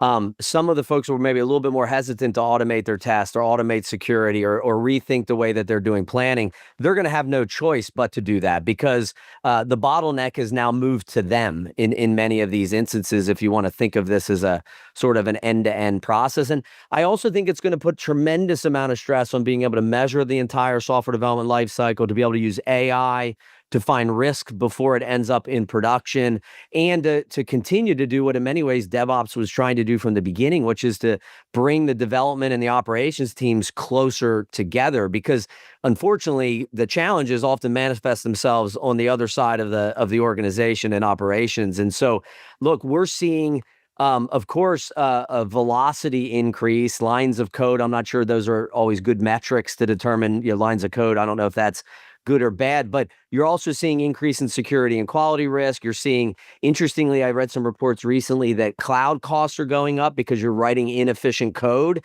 that's not necessarily tuned to kind of a FinOps mindset. And so this is a balancing act. This is a unified process that we need to treat as an end-to-end process. And some of the old school operations principles apply, which bottlenecks are bottlenecks, and that's where you should be investing your time and money. Absolutely. You know, I think another thing is like I look at it from, let's say, the platform engineering side of things, right? You know, in a perfect world, and we don't live in a perfect world, but in a perfect world, we'd have a platform that maybe uses AI that sets up the platform with the guardrails and so forth that allow us to, shift left without burdening the developer. Yep. Go faster, like, we're playing on a closed loop circuit, so to speak, that allows us to really just accelerate, right? Yeah. Automate and accelerate through. Yeah. In order to make that happen, though, I think, again, you need the AI to I think we hope to play a big role in that. We also need to acknowledge that we play in a very complicated, bigger ecosystem, both on the development side and the runtime, which is why I think when you think about, like, we've always had a big commitment to integrations, but our commitment to MCP and A2A and making sure we're staying ahead of these protocols, I just don't think that the days of building walled gardens, if they were ever here, they're definitely not here anymore. And so, yeah, I think we as an industry, I think it's a fun thing about this is, we probably cooperate with more companies than we compete with, right? And we are all in this working together on what are very, in the enterprise especially, complex, highly regulated, really mission critical type stuff, but also acknowledging that we got to think a little bit differently when it comes to adopting AI across a lot of these areas. So I mean, this is what gets you out of bed in the morning. This is what's exciting about the moment that we're in right now. And I'm really taken by your comment at the beginning. I think what AI is allowing us to do is not only things we never heard or never could have kind of comprehended, but what's also allowing us to actually deliver on some of the visions that we had in the past. And that's super exciting to me because, again, sometimes it's the solution, sometimes it's the implementation of the solution. And I think sometimes the tech has to catch up to the vision. You can't make wine before it's time, my friend. That's it. That's right. It. That's it. But it's time now. Yeah, it's time now. It is time. It's certainly interesting times. So you got your AI agents are out there doing this today. Yeah. Look, we're excited about the agent work. There are two that we just released more recently, both in the security space. As you know, we have code obfuscation, anti-tampering, RASP solutions. And what's been exciting about that agent is, the limiting factor for most enterprises on protecting all of their applications is lack of security expertise, right? They've got enough security expertise to protect maybe the flagship app or the flagship website, but that means there's a lot of other landscape to cover. And our agents there are able to basically protect any app that should be protected, ultimately can be protected. And it's allowing the AI to play a really interesting role in helping bring that security expertise. And we think those agents are going to kind of add into each other over time. And we think we can get to a really advanced security posture, which I bring that one up because it's both a bit of a fill some skills gaps that maybe are in the market at scale. It's also where the threat actors are using AI in a very big way. And so the threat landscape's getting bigger at the same time as there's a skills gap. And so we're excited there. There's a bunch of really interesting agents in planning and in testing. We got some stuff in our release orchestration product that we should probably come back and talk to you about that I think is really, really interesting. But it's moving fast and furious. And the great thing is you've got an openness for early adoption. We've got customers that are really interested in getting involved in betas and other things in addition to GA'd product, because I think everybody's got a new openness to what's next. Absolutely. Darryl, we're about out of time, but people can get all this information and more on digital.ai. You got it. They should also check out the Digital AI blog where you're writing about a lot of this pretty regularly, right? Yeah, absolutely. We've got a blog that we've been doing a lot around, not necessarily trying to plug products, but more trying to take a step back and look at what's going on in the broader landscape. We've got a podcast we're going to do coming up with some of our enterprise customers that will again talk more about what they're navigating in the world. And look, I think there's an opportunity for obviously shows like this and outlets like UDrive, but we're all in this together, and now's the time to share best practices and both what's working and frankly, you can learn a lot from what didn't work as well. And we should be sharing. You learn more from what didn't work, actually. You know, there's that old Irish proverb, "May you live in interesting times." We've got that one checked. You betcha, man. You bet. All right. Derek Holt, CEO at Digital AI here on Techstrong TV. Derek, we'll get you back on here soon. Keep doing what you're doing, man. You got it. Thanks, Alan.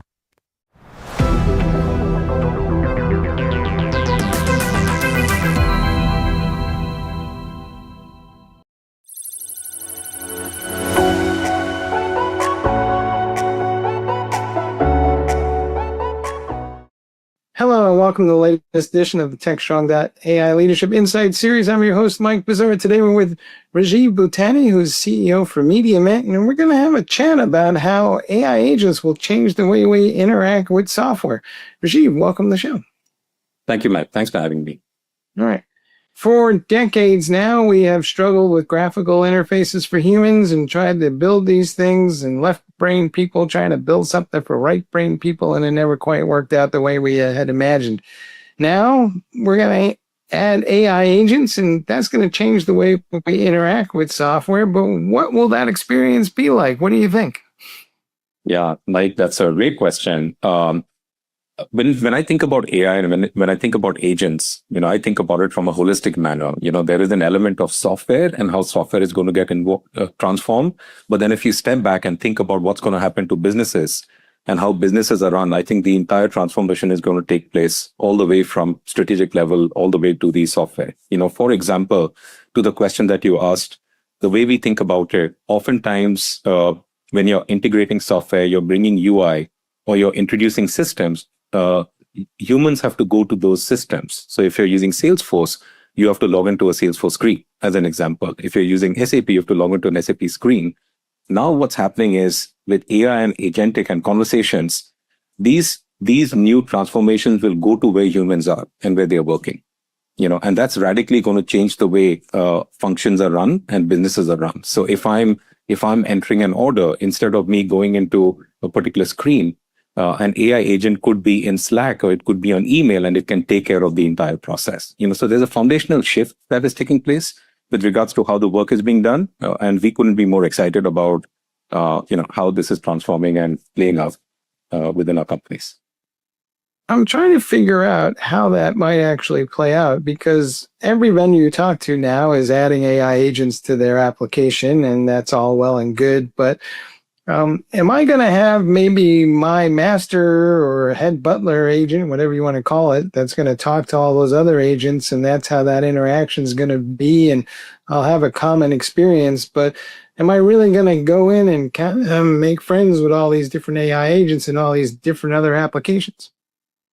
Mike, different companies are approaching it from different angles. I'll share with you how we are approaching it, and then, also talk about what it means for customers. But the way when we think about functions and roles, we think about, people who are doing a particular piece of work. So for example, I'm a sales manager, or I'm an account executive, or I'm a media planner, if I'm working for a media industry.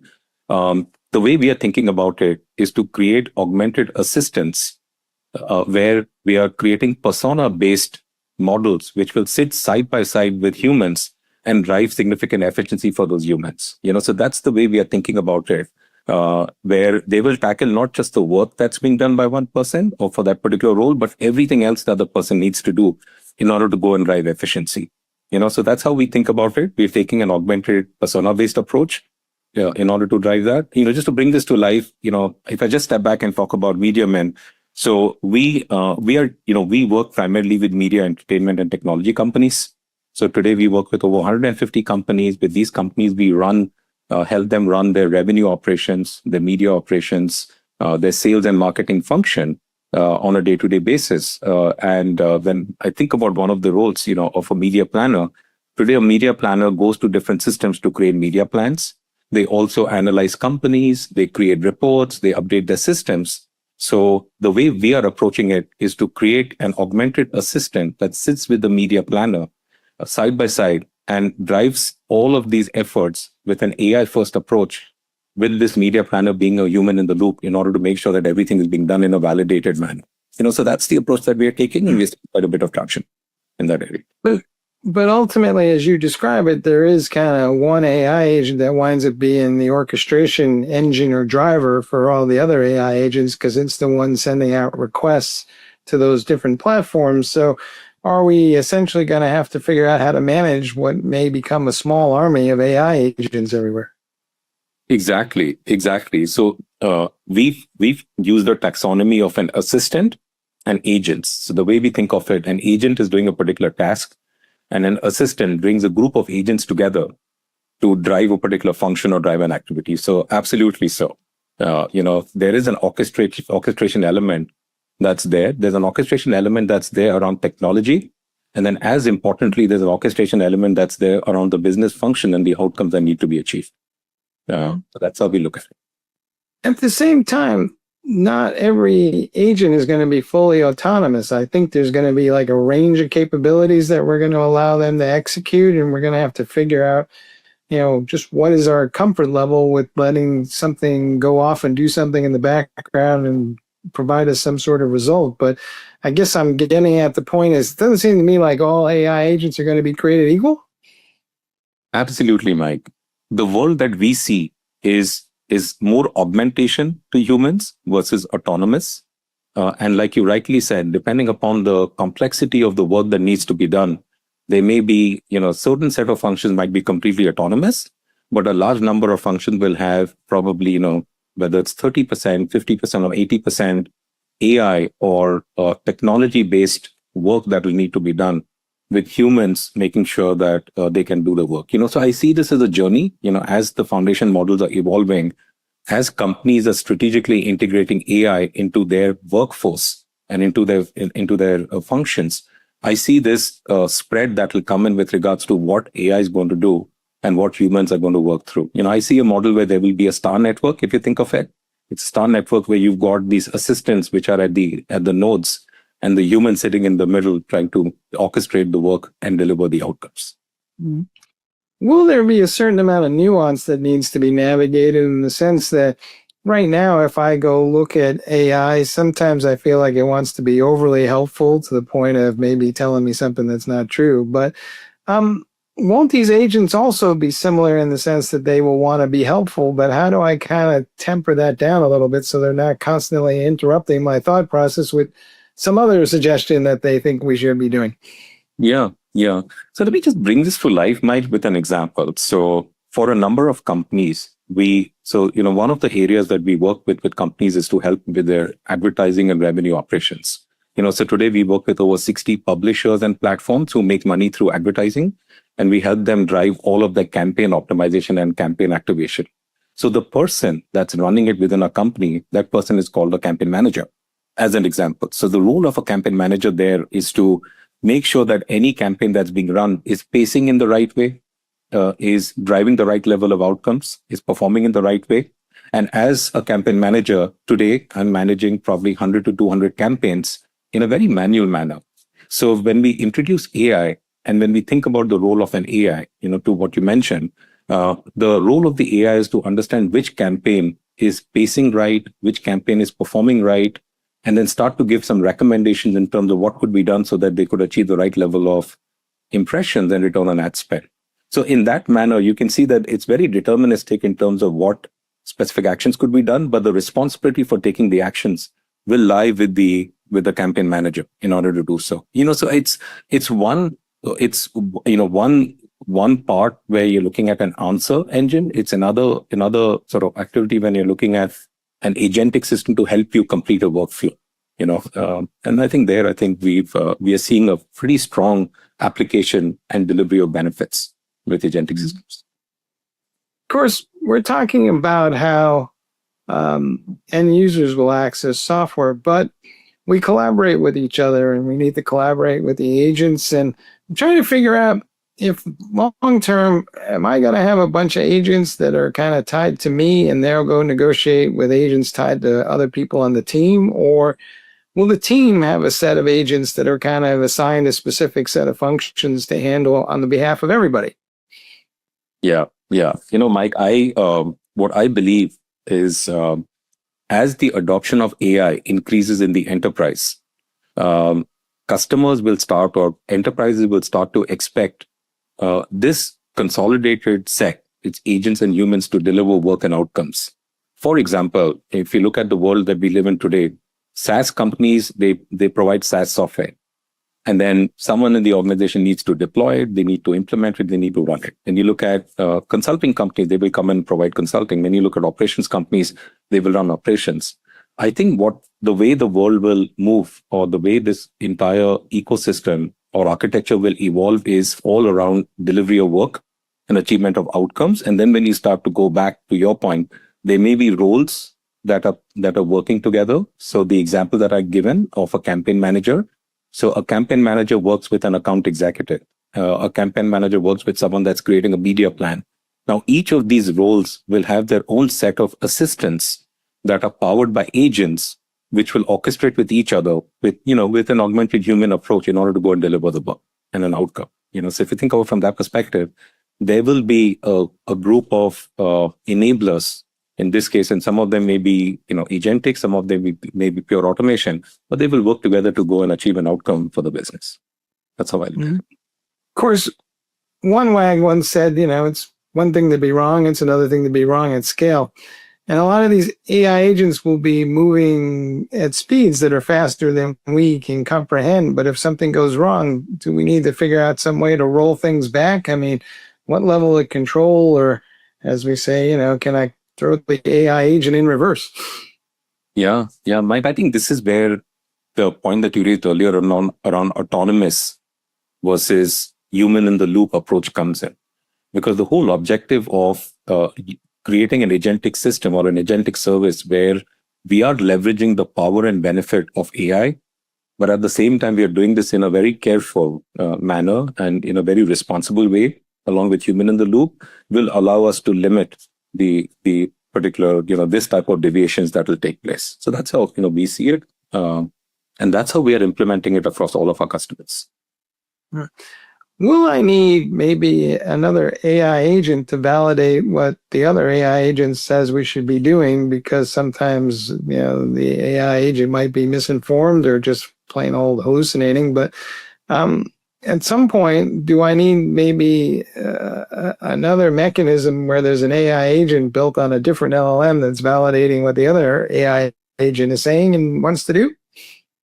We are looking at such type of instances. We are looking at different types of instances where we're using an AI agent for creating some other AI agents. So we are using it for that purposes. We're also using it for purposes where, exactly to what you mentioned, we're using one foundation model for delivering an outcome, and we're using another foundation model to validate that outcome. So we are seeing all of these particular outcomes and these options. But the end goal that we are looking at is to make sure that we can deliver the right level of service for our customers. Like the way, we, when I think of different types of companies, we have deep domain experience in media, entertainment, and technology industries. We primarily focus on the front office. We focus on sales and marketing and, service functions. We are using our domain expertise to answer the questions that you're mentioning as an example, and to ensure that there is limited amount of hallucination that's done and deviation from the business outcome that's achieved when we are building these agents. Of course, every new technology has some unintended consequences. And the one that I'm kind of scratching my head about lately is we have all these functions within a business, right? There's sales, there's marketing, there's finance, there's manufacturing, whatever it may be. As we move to these AI agents, is there going to be maybe an opportunity to start rethinking how companies are structured? Because the AI agents will be talking to each other in ways that are interesting, and things that we set up as structures for humans may not apply to AI agents, or just maybe outmoded. Yeah. Mike, every inflection point, and each time a new technology has come in, whether it was during the internet or whether it was around mobile or whether it was around digital transformation, each of these technologies, and for that matter now with agentic AI, has an implication with regards to the operating model of the company, how the company is structured and how the company operates. So I do expect that as we are maturing the adoption of AI within the enterprise, and as it moves away from being used in simpler ways like ChatGPT at this point in time, for answering questions to being integrated into the process, I do expect that operating models will change. To what extent it will change and how it will evolve is going to be based on how that particular company is adopting the agentic system and the outcome that they're achieving as a part of it. Yeah. So what's your best advice to organizations about how to get ready for all of this? Because I think a lot of folks they're intrigued for sure. Some are even downright excited, but I also think they're feeling maybe a little overwhelmed. So how do I kind of wrap my head around all this in a way that allows me to get started without being paralyzed because I'm spending too much time, frankly, analyzing what might be? Yeah. Mike, to me, it is about, as companies are thinking of adopting AI, it is very important to stay away from the hype and focus on a specific set of how they can strategically integrate AI into their workflows, prove that out, and then scale it. We just did it with a fairly large linear TV and digital company where they've been working on this initiative for a year, but in 4 weeks' time we picked up an area. We've been able to demonstrate how that area could drive significant effectiveness, productivity gains, and then eventually cost savings by using AI. And I think we're going to use that as a nucleus to now go and scale across the organization. So as long as we are staying away from the hype, and as long as we understand that this is change, and change within organizations is hard, I think we can do this in a very deliberate manner, prove success, and then scale it across the organization. Of course, AI agents are not free. And one of the things that we have seen so far is that it can be expensive to automate a process using AI agents. So do we need to have a better understanding of what the cost structure looks like? Because sometimes I talk to people and suddenly they're spending $1 million to automate a task that's managed by somebody who makes $50,000 a year.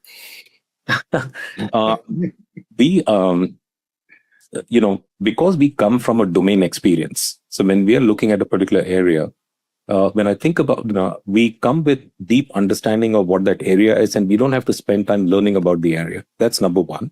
So I think that helps us optimize the way we are coming and approaching AI. I think the second thing that we've done, Mike, is we are leveraging AI to make AI far more effective. For example, as long as there is a clear understanding of a playbook or a run book for that process at a particular company, we can stand up these AI agents in 3 to 4 weeks time, because we build the infrastructure of specific generic agents that can be customized for a particular customer for that particular function, and then deliver the outcomes. So I think there's an efficiency that comes in, but it starts with a deep understanding of the particular customer, a deep understanding of the domain, and an intelligent infrastructure that's being built that is a one-time effort to build, but that can be applied in a specific way across different workflows and across different customers. All right. Folks, you heard it here. Even in the age of AI, there is no substitute for domain expertise. So the more you know about how a process works, the more successful you're going to be. Hey, Rajiv, thanks for being on the show. Thank you, Mike. Thanks for having me. All right. And thank you all for watching the latest episode of the Techstrong.ai Leadership Insight series. You can find this episode and others on our website. We invite you to check them all out. Until then, we'll see you next time.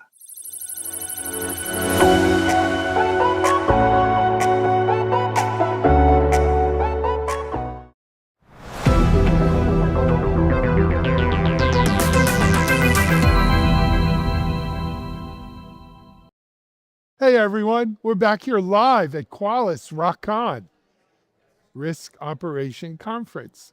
I've explained it already a couple times today, so you'll have to go back and watch it. But let me introduce you to our next guest. His name is Alex Kryline.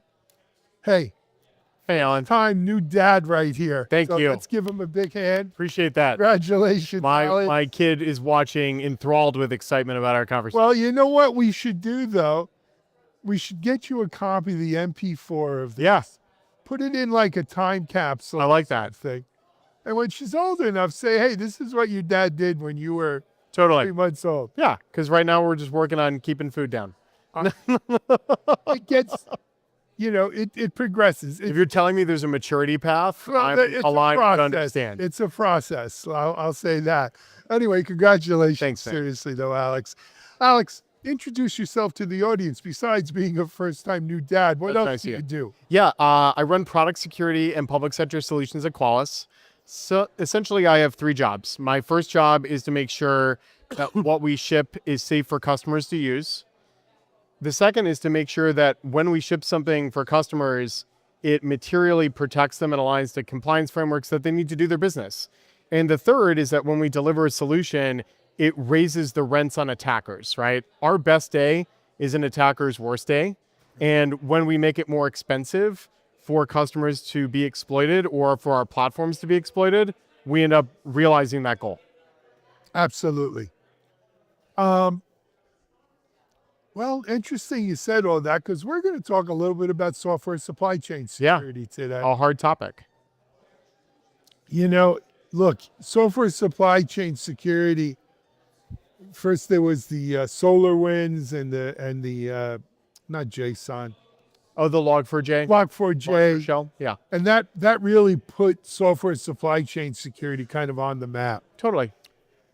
It stayed, unfortunately, on the map, right? And now we realize that, look, so much heartache, frankly, and security incidents are because of not vulnerabilities in our servers or hardware or network config, though there's plenty that come from that. Totally. But we're not producing, we're deploying insecure code. Yeah, that's right. And so securing our software supply chain, and there's a lot of things that are mixed into this. It's open source, right? We live in a Franken-code environment where most of the code that when you get into the application, 80% of the code is open source code that we've stitched together. Totally. So that's a part of the software supply chain. That gives rise to this whole SBOM, software bill of materials, which is now a requirement. The EU, Yeah, with the Cyber Resiliency Act. the Cyber Resiliency Act has jumped into this. Alex, what's Qualys doing? Yeah.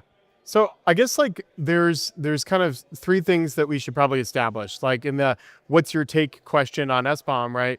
I think the first thing is let's establish what it is, why is it useful, and we'll do that quickly. Then the next piece is well, why is it also kind of a trap?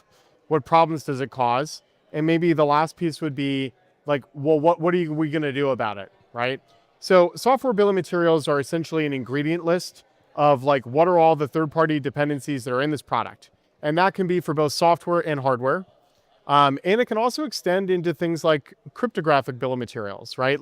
What is the cryptography that you're using for this application? Are you actually running TLS 1.2 or higher, or using something else? If you're doing that, what's the algorithm that you're using? Is that a knowingly weak algorithm? Is it potentially a compromised algorithm? Illumination on the ingredients list helps people understand questions from they could be real security questions that are kind of interesting in some ways.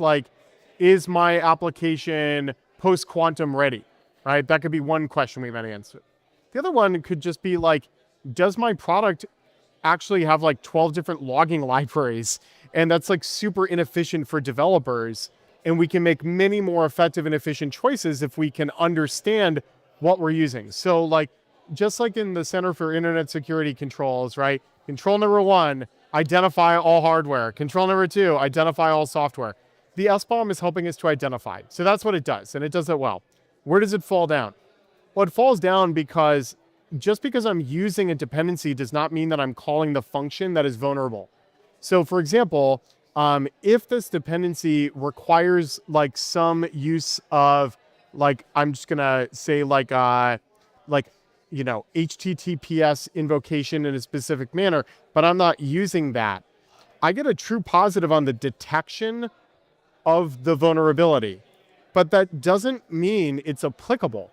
So the problem is at the intersection between, yes, I'm detecting something that is real, but it is not actually risky because of my choice of how I've implemented it, right? Like I'm not enabling macros on Excel means that macro-based attacks are no longer applicable to a disabled macros field, right? Okay. So the problem is that it gives the opportunity is visibility. The problem is noise, right? Then the question is, what are we going to do about it? Because we still want transparency and we still deserve information, but we need it to be at the right signal to noise level. So there are a number of organizations, Qualys included, who are focusing on the kind of the next step in the SBOM, which is a question on the attestation of risk. There's a project called the Vulnerability Exploitability Exchange, or VEX, which I'm very involved in and very interested in. And what this asks the question of is the vulnerability applicable in your product, yes or no? So every week, many of our enterprise customers ask this question, right? They ask, hey, Qualys Cloud Agent version whatever, CVE X, applicable, yes or no? They don't care about vulnerable, they care about applicable. Because the question they're asking is, do I need a patch, right? If it's a non-applicable vulnerability, I won't dip into my 10,000 hours bucket, right? I will then reallocate my time to higher order things, right? The problem that SBOMs bring is that they cause support cases to get answers to questions that developers should be able to answer, but it's hard to without a framework. VEX is that framework. And CSAF, which is an open standards framework, is the method that we'll use to report. So the full scope opportunity is identify all your ingredients, be transparent about it, be prepared to respond to questions in machine readable standards-based formats that answer the real question of, is this applicable, yes or no? Right. And at the end of the day, this is something that always kind of vexed, no pun intended. Nice pun. That vexed me about SBOM, which is the dependencies of dependencies of dependencies. Totally. How far do I got to go back? What's reasonable? Yeah, here? what's the orders? Right. And then some things, and remember, sometimes there's more to remediation than patching. Yeah, sure. Right? Not everything needs a patch. Sometimes I shut a port down, or I make a network change, or what have you, without actually, patching software. And so I see a disconnect a lot of times. And here's the other thing, it's an event horizon. Deployment is the event horizon. Yes. And we do all of this security kind of stuff pre-deployment without recognizing, well, what's the real physical infrastructure that this is going to run in post-deployment? Oh, totally. Because post-deployment, it's a different reality. Yeah, also I think you're indicating two interesting points. I think the first is, hey, if prod doesn't model pre-prod, then your testing isn't really effective, right?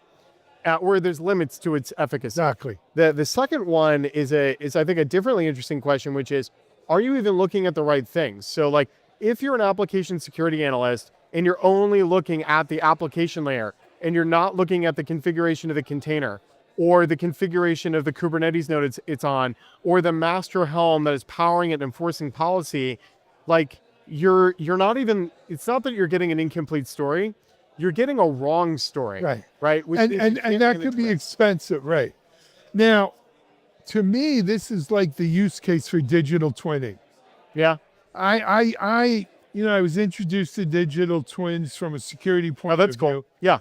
And look, I know sometimes it could be expensive to recreate your prod environment and run all your testing. Totally. But in my mind, if you're not doing it, you're not doing justice. Yeah. There's a lot of doing. Well, it causes friction, right? Unnecessary friction instead of flow, which is what we really want to get to as organizations. I also kind of see SBOMs as something similar, which is they are good opportunities for flow because you can help developers share information amongst each other, identify opportunities for more investment as opposed to kind of balkanization. But it also does introduce a lot of friction because now people are really worried about, should I share, should I not? I can't patch it. but it's not actually vulnerable. Well, it might be vulnerable, but it's not exploitable, right? So then the risk equation changes. So to answer the real question, I think the thing we're doing about it at Qualys is we're helping people get business context to real intractable problems in information security. People just walk by here. Alex. It's all good. It's Yeah. all good. Well, welcome to a conference. Should have this guy on. Yeah. We should have stopped him. And, Totally. A man in the street.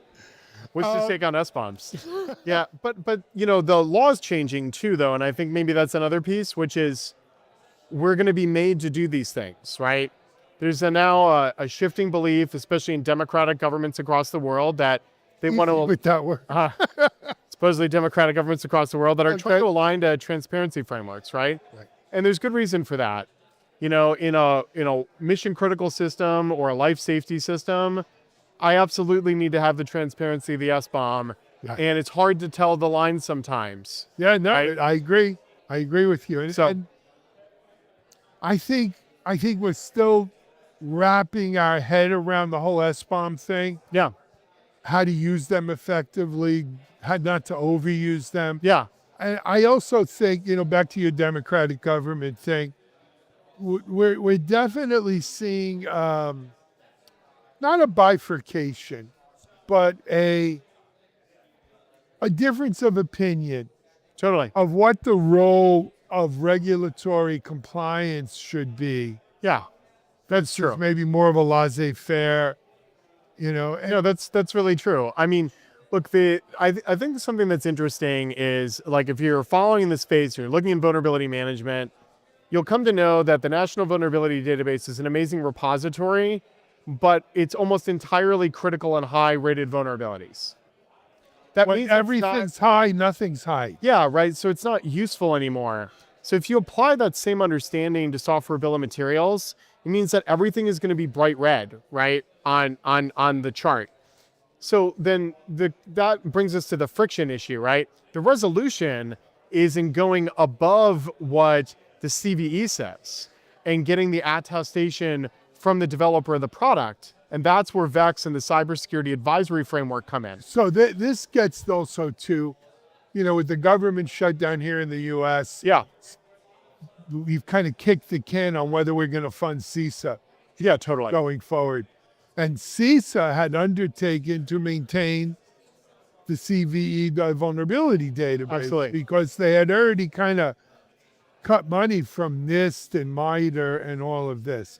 I was talking to a gentleman, it was a tech bro who sold his company for $1 billion something. That sounds nice. Yeah, he started, I forget his name, nice enough guy. You should try that sometime. I wish I could. Yeah. He's at University of South Florida. He started their cyber and AI school. Cool. And I asked him about this, Alex, and he said, well, CISA had a big budget, and they weren't always using it more efficiently. Maybe we need a different mousetrap. Maybe we need a different infrastructure. Maybe something like, your cyber risk exchange. Maybe we need more private-public cooperation. Sure. I don't pretend to know the answer to that, to tell you the truth. I had a great opportunity early in my career to work at the Department of Homeland Security.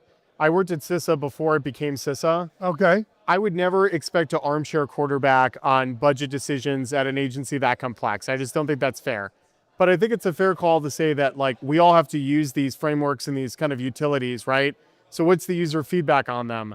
And I think generally we have positive user feedback on NVD and on MITRE, CVE, and CWE. I agree with you. I think they're indispensable.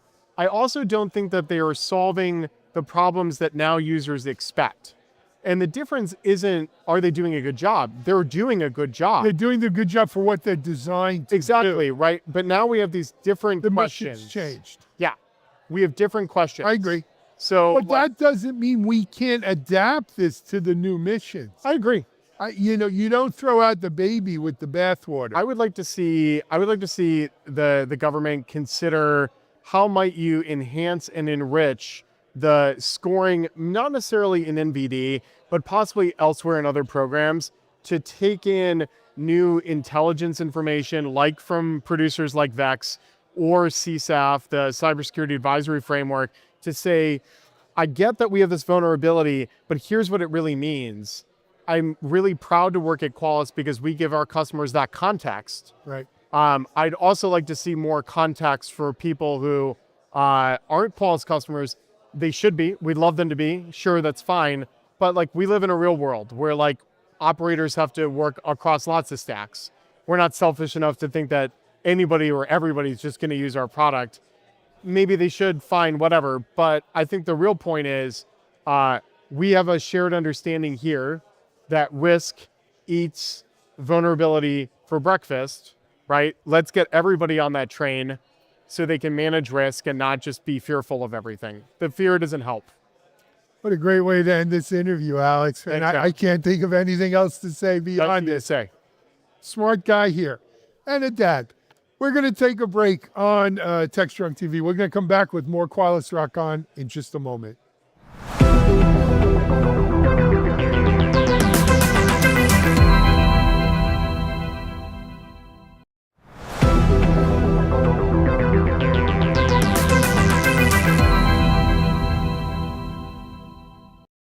Hey everyone, we're back here live in Houston for Qualys's RockCon.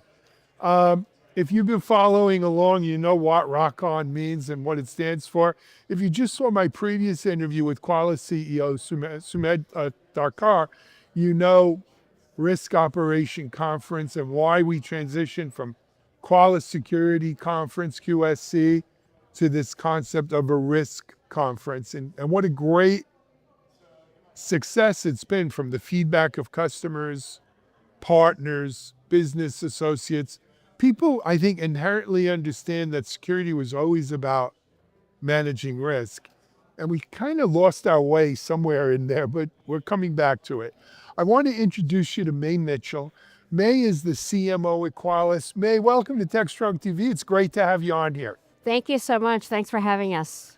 So we're going to talk about RockOn. We're going to talk about marketing and go-to-market. But before we talk about any of that, share with our audience, if you will, a little bit of maybe your history, of your story, of your journey. CMO, public company. There are a lot of people out here who are saying, I'd like to be like her. Great question. Thank you. No, it's a pleasure. I just started Qualys 90 days ago. Really? Oh, Yeah. okay. Yeah. I live in the Bay Area, and my entire career has been in cybersecurity. Large companies, small companies, and I've been very, very fortunate to where I am today. I've been at companies like McAfee, Sure. to Symantec, to Cylance. I read And- silence. Yeah, certainly. And then it eventually got me to Qualys. But I've always known Qualys for about my entire career. And the opportunity just kind of came about. I wanted to work for a company that was, they really needed two things when I was speaking with Sumedh. And because there's many different CMOs, and depending on the journey of where the company is. But he needed a CMO who could really create that one go-to-market motion with marketing, sales, and channel sales come together, integrated in one motion. And the second thing was to help build the flywheel of our growth through the power of the partner ecosystem. So when he said those two things, I mean, those are really two of my core strengths, and which led me here, and which is why I'm thrilled to be leading the marketing organization at Qualys. Well, congratulations. I knew you were new. I didn't know it was only 90 days. So congratulations. And quite frankly, I'm glad to see they have a CMO here who's running with things. I like you, have spent my career in cyber. I co-founded a cyber company in 2001 and in vulnerability management. And one of our competitors was this crazy French guy named Philippe. Yeah. Who was telling people, we're going to store your vulnerability data on our servers. There was no cloud then. And I would talk to the customers and say, you're going to let him Yeah. store. Yeah. Well, he turned out to be crazy like a fox. And, I knew Philippe for many, many years. I knew Sumed for many, many years. And as I transitioned into my media business, I've always admired Qualys as well. Yeah, that's fantastic. I met Philippe Okay. when I started out my career. This is early 2000. We both met at a checkpoint Really? partner event. Oh, OPSEC. OPSEC, yeah. Yes. That was the best partner program. Absolutely. Yes. Absolutely. Before they started acquiring other companies. Yeah, I know. But I remember meeting Philippe. He had a little tabletop, and I was an attendee there. I was working at McAfee at the time. And we just started having this conversation. We stayed in touch over the years. And, he had called me when I was at Cylance, and we were going through a growth spurt, and then certainly through an acquisition. And then that's when he introduced me to Sumed. It was like fall of 2019. Really? But it's like I said, the cyber community is really not that big, 6 especially in the degrees Bay of- Area. yeah, 6 degrees of separation, no doubt about it. I want to, if it's okay with you, I want to turn now to this concept of RockCon. Yes. I got to be honest with you, Sumed took full credit for it. He said, this was his idea to transition Certainly. to this risk. He signs my paycheck, my expenses, So he of does. course, my bonuses. Yes. All credit to Sumed. All right. But talk, if you don't mind, share with the audience the concept of a risk operations conference versus what was a user conference, a very successful user conference, but it was a user conference. Yeah. It's certainly it's a transformation, right? I think a QSC, all power to the executives at Qualys, the customers, and by the way, I have met phenomenal customers here. Every single person I spoke to in the last 3 days, they absolutely love this conference, and they absolutely love the products that Qualys, produces. But it's always been more about just Qualys. Everything is about Qualys, and it's always started with the product training, okay? And more of the practitioner technical level, the transformation of risk and what that means to, whether you're speaking to, the legal department, speaking to a marketing department or board members or finance, it's a conversation. And in order for you to have that conversation, you have to have the right data. So you have context to your environment and all the assets and how you prioritize that based on your business workflow, and then quantify it. But so that's the purpose of the Risk Operations Conference, is to educate individuals, not just the technical folks, but bring the business people involved. They may be a Qualys customer or they may not be, because we have a lot of people that have signed up for this conference, and they want to learn more about it. They want to have that conversation. How do I get started? And so that's really the beginning of today. And we are going to take this around the world. Our next one is in Mumbai. Yes, that month, India. right? Yes, correct. But we've been able to still, like this year is really the first year we're transitioning it. We've had general sessions in the beginning. We've had more panel discussions. It's not all about Qualys speaking. This afternoon is a breakout of more technical and business. But here's the thing. It's not just Qualys people speaking. We are going to have customers come up on stage and learn about their experience. And that's probably the most important thing, is to really learn about the use cases across all verticals. And then how does that translate? How can someone take those nuggets and then translate it out to their organization? So that's today and tomorrow. Tomorrow is going to be more panels. Tomorrow's actually, we're hosting a panel of our managed ROC partners. There's going to be 5 partners up on stage, and they're going to talk about service delivery options to help a customer through implementation and throughout the life cycle of the purchase. Love it. Yeah. Good stuff. Let me ask you go to another area if it's okay. You mentioned when you originally spoke with Sumed about this job, looking for a person who is going to be able to create one go-to-market motion. Yep. partners, end users, etc. Let's talk about the go-to-market at Qualys. Certainly. If you would, our audience are technical people, but they're everything from C-level down. But on the tech side, they're cyber people, they're Qualys customers. What's the go-to-market for these? Yeah, certainly. First and foremost, I think there's statistics out there that 30% of companies survive. 30%. This is according to HBR, right? 30% survive because C-level alignment. Okay, that's something to think about. Complete C-level alignment up at the top. Now, when sales and marketing are fully aligned, and I also put channel sales in there as well, you get 3.2x conversion rate. Really? And that's significant. So part of that is the collaboration between marketing, sales, and channel sales. You have to collaborate. You have to speak the same language. You have to understand the ideal customer profile. So once you understand what that is, what customer segment are we going after? Is it the enterprise, which is really what Qualys is all about? We're going to go after the enterprise customers.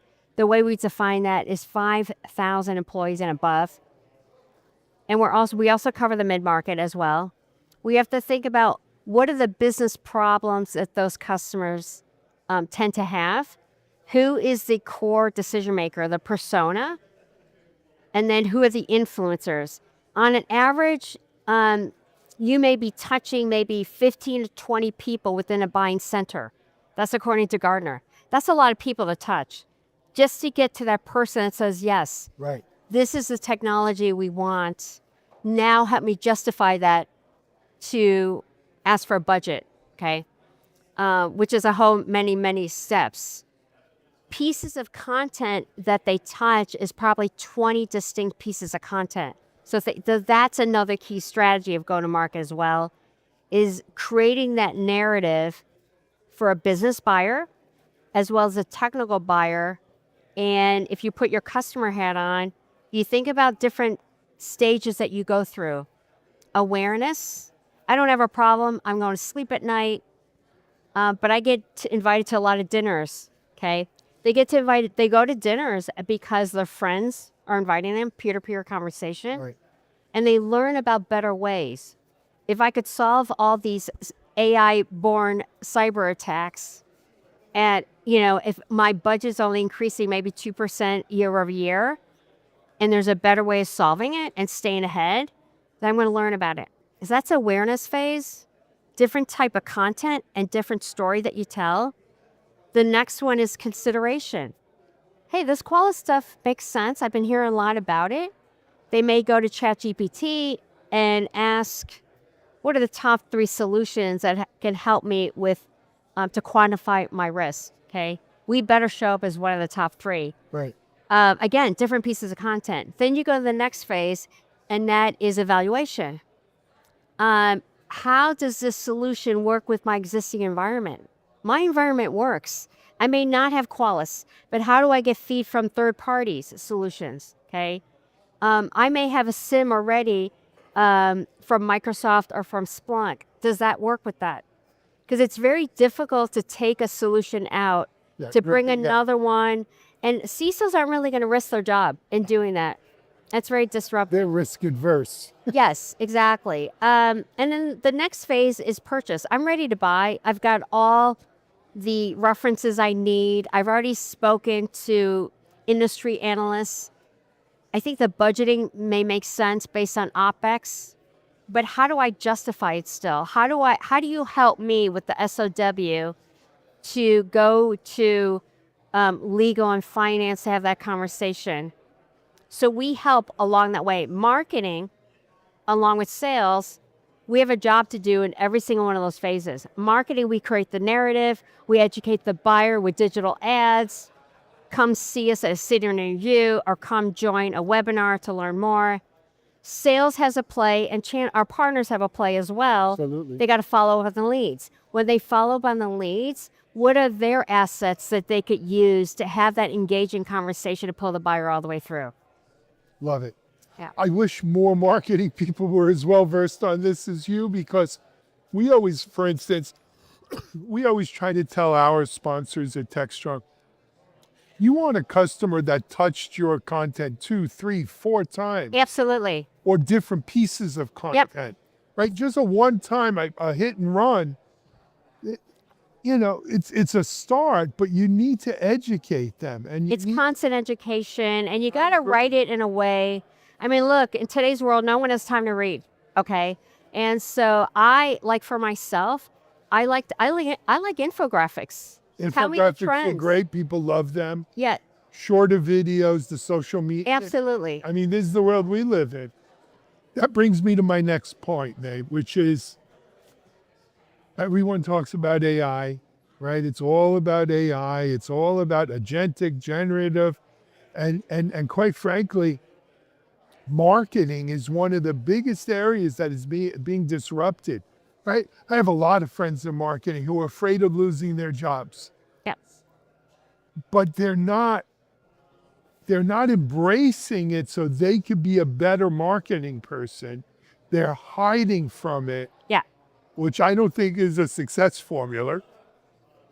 But as you sit here at the CMO, how do you see the role of AI transforming, inspiring, changing your go-to-market? Yeah. One of the things that I always encourage everyone is continuous learning. Okay, think about yourself first. How do you, as a leader, how do you create that environment to encourage your employees to develop new skills? Or maybe an area, you got to have the courage. You got to have the courage to speak up. Say, you know what, that's something that I want to learn more about, and I may not. That's something what I really like about Qualys, because we provide that environment to encourage the employees to start learning things. When I think about AI, what we're doing in marketing is we're thinking about areas where if you think about your job, 7 days a week or 5 days a week, just write down, what are you doing every single day? How much time are you spending on each one of these tasks? How much time do you spend thinking strategically versus executing tactically? Because you have to do both, okay? So just think about those things. And then what would life be like if we can automate some of those things? You as an individual, you and your team, and then collectively as a marketing organization. And that's what we're doing. We've actually implemented certain those areas, and plus the marketing organization and the structure is evolving. There are certain positions that are very instrumental that has transformed that I think that certainly could leverage a lot of AI. Content creation, we can all get better in every single function, whether you're in product marketing, content strategy, campaign development, communications functions, the growth marketing functions, field activation to the buyer, to the partner.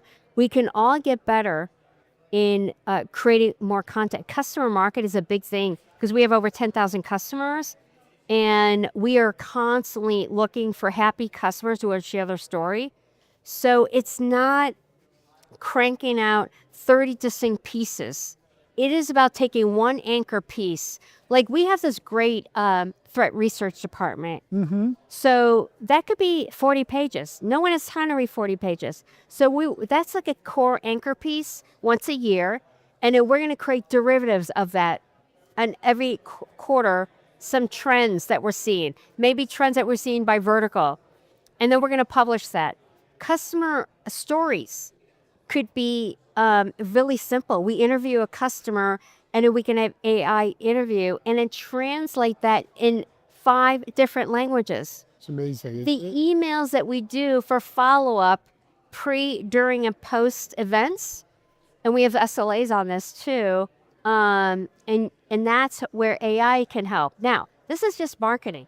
You then take that same content for consistency, and then the BDR team can use the same AI tools for consistency, lead scoring, the nurture, You could also take that and feed that to your channel partners for the campaign kits. So you now see the glue to tie the entire go-to-market into one motion. So those are the things that we're doing. We're just starting like in the areas that we really can add more speed, get the flywheel going. Yep, I agree. I mean, we at Techstrong, we obviously work with a lot of Right. vendor, sponsors. So we call that the long pole in the tent, right? That one report can feed a campaign for 6 months. Yes. You could do a webinar from it. You could do infographics off of it. You could do customer testimonials, and with AI, really, you I don't want to say you're not going to use a human, because I'm not here saying AI is taking people's jobs. You need a human in the loop. Yep. But with AI, there's really no excuse that you can't do these kinds of things repeatedly. Absolutely. Over and over, and have more consistency than we ever did in marketing and go-to-markets, right? And I think the problem is a lot of people, quite frankly, are afraid of their jobs. They don't want to tell you what they're doing repetitively, because they'll be replaced. Yeah, I agree. It starts at, I said a key word in terms of like leadership. Yep. I learned a lot of my leadership skills when I was at Symantec, and John Thompson? yeah. Yeah, and so they invested heavily into leadership, whether you're a first line manager or a VP level and all that. But I think about the core attributes that make a really strong leader, and I think about creating an environment where you can encourage individuals that have courage to step up. Like it's okay to acknowledge what you do great at, Right. the areas that are your core strengths, but also you got to create that environment that you can raise your hand, say, you know what, I want to learn more.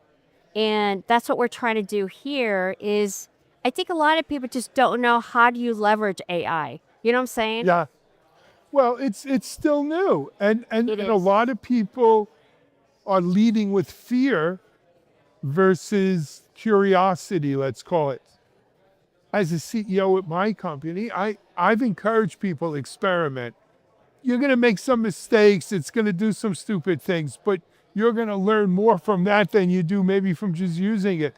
But experiment, use it for video, use it for writing, use it for marketing. Just use it and see Yeah. what we can do.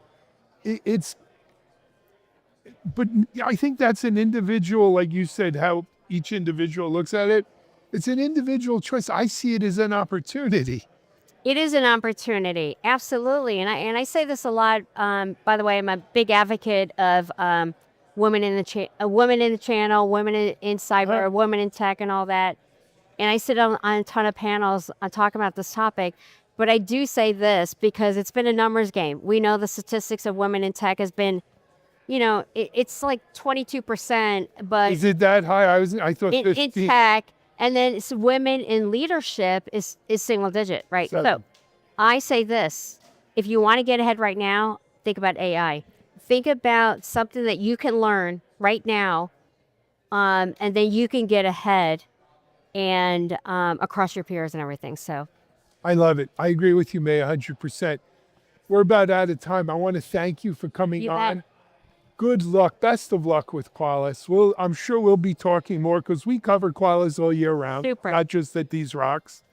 And I'd love to hear more about what your experiences are with AI, with the go-to-market, and with Rock. Because as I told Sumed, what started as a user conference could very quickly become that tip of the spear for a movement around returning back to risk management and security. absolutely. We're looking forward to next year's event here in the Americas. Yeah. And, it'll be more open, up to folks that are with us or with not, and this is just the start of it. Absolutely. All right. Hey, we're going to take a break. We are live here in Houston at Qualys. Rock on. I think we're probably late because we ran a little late, so we'll be back on in about 2 or 3 minutes. Until then, you're watching Techstrong TV.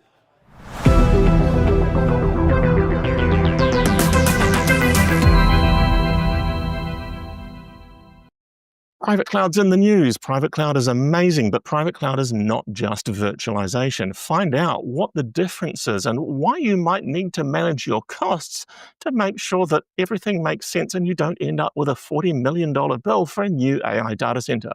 Join us on this week's Tech Field Day podcast. Welcome to the Tech Field Day podcast, where we bring together a group of IT technical experts to discuss a single idea about key topics in the industry. This podcast features a variety of perspectives from members of the Tech Field Day delegate community and is often recorded in association with one of our events. Tech Field Day is part of the Futurum Group, and this podcast is also published on our sister company's site, Techstrong TV. On this episode, as we head into our next Cloud Field Day event, we'll be discussing how private cloud is not just virtualization 4.0. Before the discussion, let's meet who's on the panel today. Mike. Hi, everybody. I'm Mike Graff. I'm currently Infrastructure Architecture Director over at Dolby Laboratories based in San Francisco. My role is around cloud operations, cloud governance, as well as just kind of general infrastructure architecture for my organization. I'm glad to be here. All right. I guess I'll go next. I'm John Hildebrand. You can call me an independent contractor at the moment, doing a variety of different things for different companies. But in my past experience, I've been mostly a systems architect, utilizing a lot of large enterprises, especially from, if you want to call it virtualization 1.0, maybe, depending upon where we're at right now. And I'm Alistair Cook, an event lead here at Tech Field Day with a long background of teaching VMware training courses and then AWS training courses and all things sort of data center infrastructure and compute infrastructure. And as we're heading into Cloud Field Day, we noticed that there's quite a lot of on-premises infrastructure in our Cloud Field Day. And so my focus for Cloud Field Day has always been on the enterprise reality of hybrid multi-cloud. And so some of that cloud is on-premises, but it's not just virtualization on-premises. It's not good enough to just say, I can deliver you a virtual machine and there's an API to deliver a virtual machine. That's not what I consider to be a real cloud. For me, my paradigm for thinking about clouds comes from the AWS trainer background, that cloud is about enabling a developer to build and deploy applications rapidly and to make changes to those applications rapidly. And the ability to then do that on different platforms, be they on premises or in public cloud, is really where I see that hybrid multi-cloud story turning up.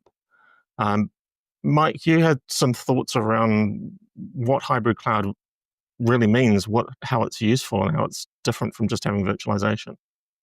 Yeah, I mean, I think if we talk about virtualization 4.0, right, as a premise, I mean, for me, when I think of, kind of the legacy approach where we were using something like a traditional hypervisor like VMware for your on-premises infrastructure, it was not really managed like a cloud, right? The cloud paradigm of, REST APIs and being able to call those to manage your infrastructure. Some of the legacy vendors have adopted that, but I think what we're going to see this week from Oxide and some of the other vendors is more of that, like, let's manage it like it's a real cloud and give the same kind of experience to the builders that they're getting from the cloud providers. And we saw some sort of parallels to this as one of the ways that we see private cloud happening is cloud providers actually extending their reach down to on-premises with, and you mentioned, AWS Outposts and Azure Hybrid Cloud, HCI, whatever they're currently branding it, and of course Google's Anthos. So the major cloud providers definitely want to have their solution, their tin in one form or another in your data center and using the same APIs to deploy. But it's not necessarily what we're seeing customers deploying. John, have you had some experience with people deploying things beyond virtualization as an on-premises cloud? Yeah. I mean, we're getting to the point right now that applications exist outside of the VM construct. So, containerization is definitely starting to become very popular. I mean, if you think for the most part, many applications that were born in the cloud and due to repatriation, they're moving them back into a data center at this point, like Netflix, as an example. They basically have been moving that application, but developing it still as if it were in that public cloud mantra. if you want to call it that. So yeah, we're seeing applications shift all over the place, mostly for dollar sign reasons. I think the pandemic put us in the open wallets of the pandemic are no longer open anymore for the cloud bills. And we have to have a serious look at where the money's going as far as where the resources are being put for these applications that are key to businesses.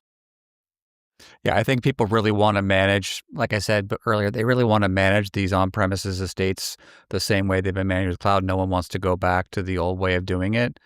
And your point about Kubernetes or serverless is really spot on, I think, John. Like, people are wanting to move away from these monolithic environments. They want to be using containers. They want to be able to manage those containers in the same way that they've been managing them in their clouds.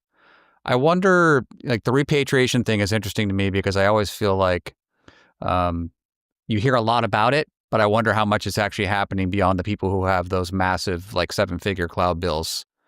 I don't know what your experience has been. Well, I can basically state that I've worked with some service providers that have done quite a bit of repatriation for customers that are out there, mostly because, well, let's be honest, Broadcom has rocked data center infrastructure for the most part, with whatever you want to call it. But the point is that folks don't associate virtualization just with VMware anymore. And many other stacks exist out there to be able to provide you that developer-like feel for application development and application deployment.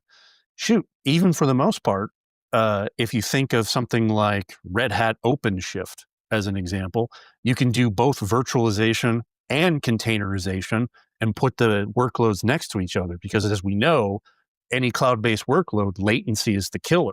So the smaller the distance, the quicker the application's going to respond.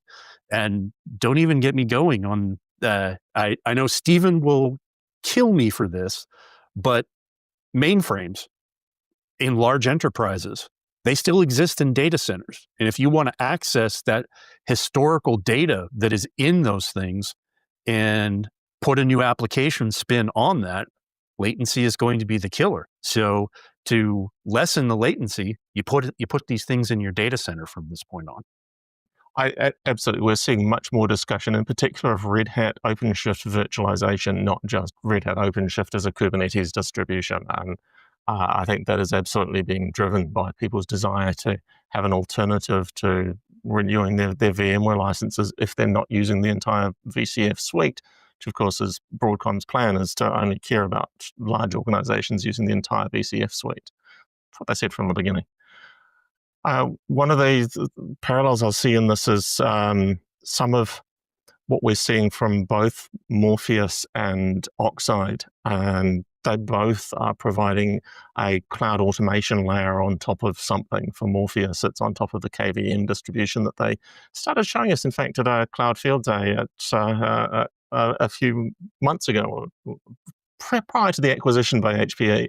I actually thought that Morpheus and Oxide together would be awesome, because then you would have this layer that makes your hybrid cloud from both on-premises and public cloud homogeneous. And I thought that was something that would be great for Oxide.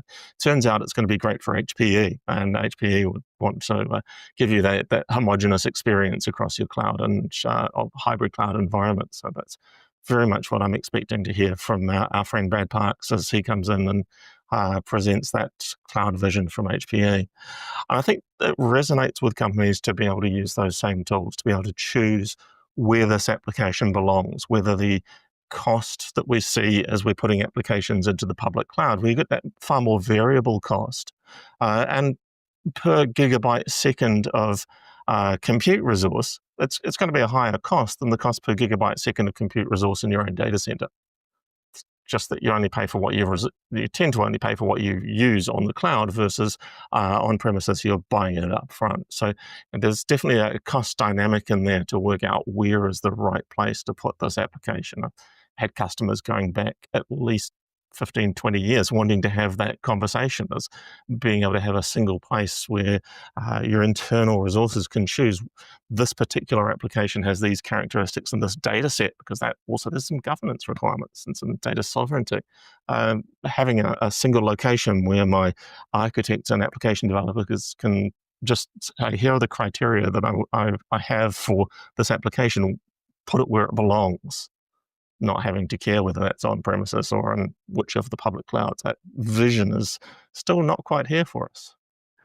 No, and I think, like you said, I think one of the keys moving forward, especially with the Morpheus acquisition and HP VM Essentials that they're most likely going to be showing us during the HPE portion, is going to be that commonality of the control plane, basically, where the developers put the rubber to the road, so to speak.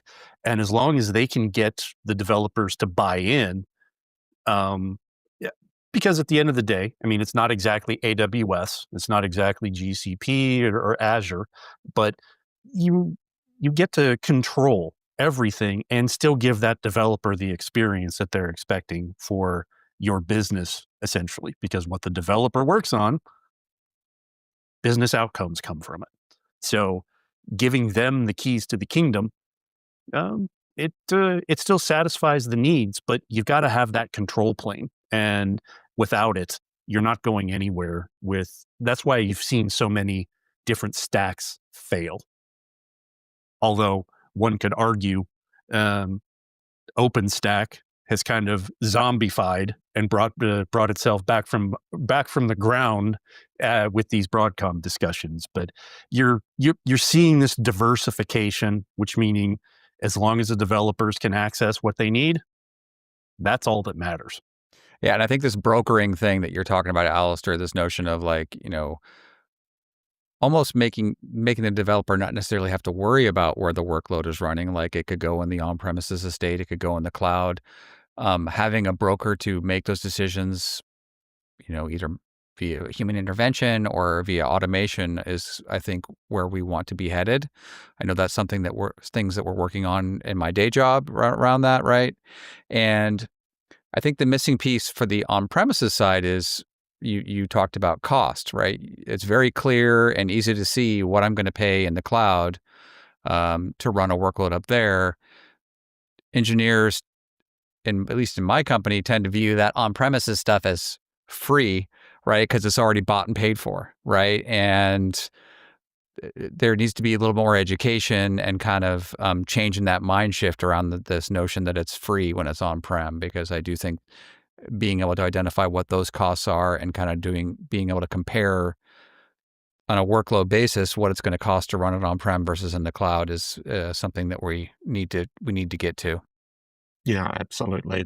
There's a whole collection of the infrastructure pieces and infrastructure governance that developers shouldn't need to care about. As John says, their job is to write features that improve the business within the application. They shouldn't need to care that maybe there's some governance constraints, maybe there's some latency challenges to making their application work correctly if it's on-premises mainframe data being extracted out to cloud. Developers tend to not want to know about that unless they're forced to have a deep experience of a developer team who were taught about bandwidth but were never taught about latency. And so they optimized their application to run on minimum bandwidth. But they did that by sending thousands of tiny requests, which meant that latency absolutely killed the performance of their application. So the more we can make these things part of our platform, and maybe platform engineering is a topic we might want to kick into a little, make these decisions either automated or, as you say, sometimes human decisions still play a pretty big part in this, but wrapping around governance and performance designs and all of those elements that developers don't need to particularly think about or shouldn't need to think about, but are absolutely vital for the success of the business. And this minimizing risk, essentially, and a lot of governance is around minimizing risk. And so these things should be codified and they should be managed by policy and they should be automatically applied.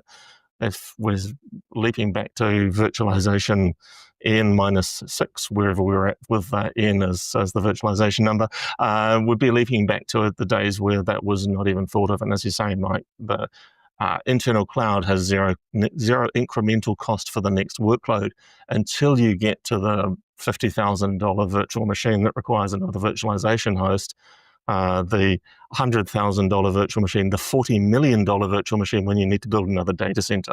And having some accounting for those real costs is one of the things that we've often not seen in on-premises.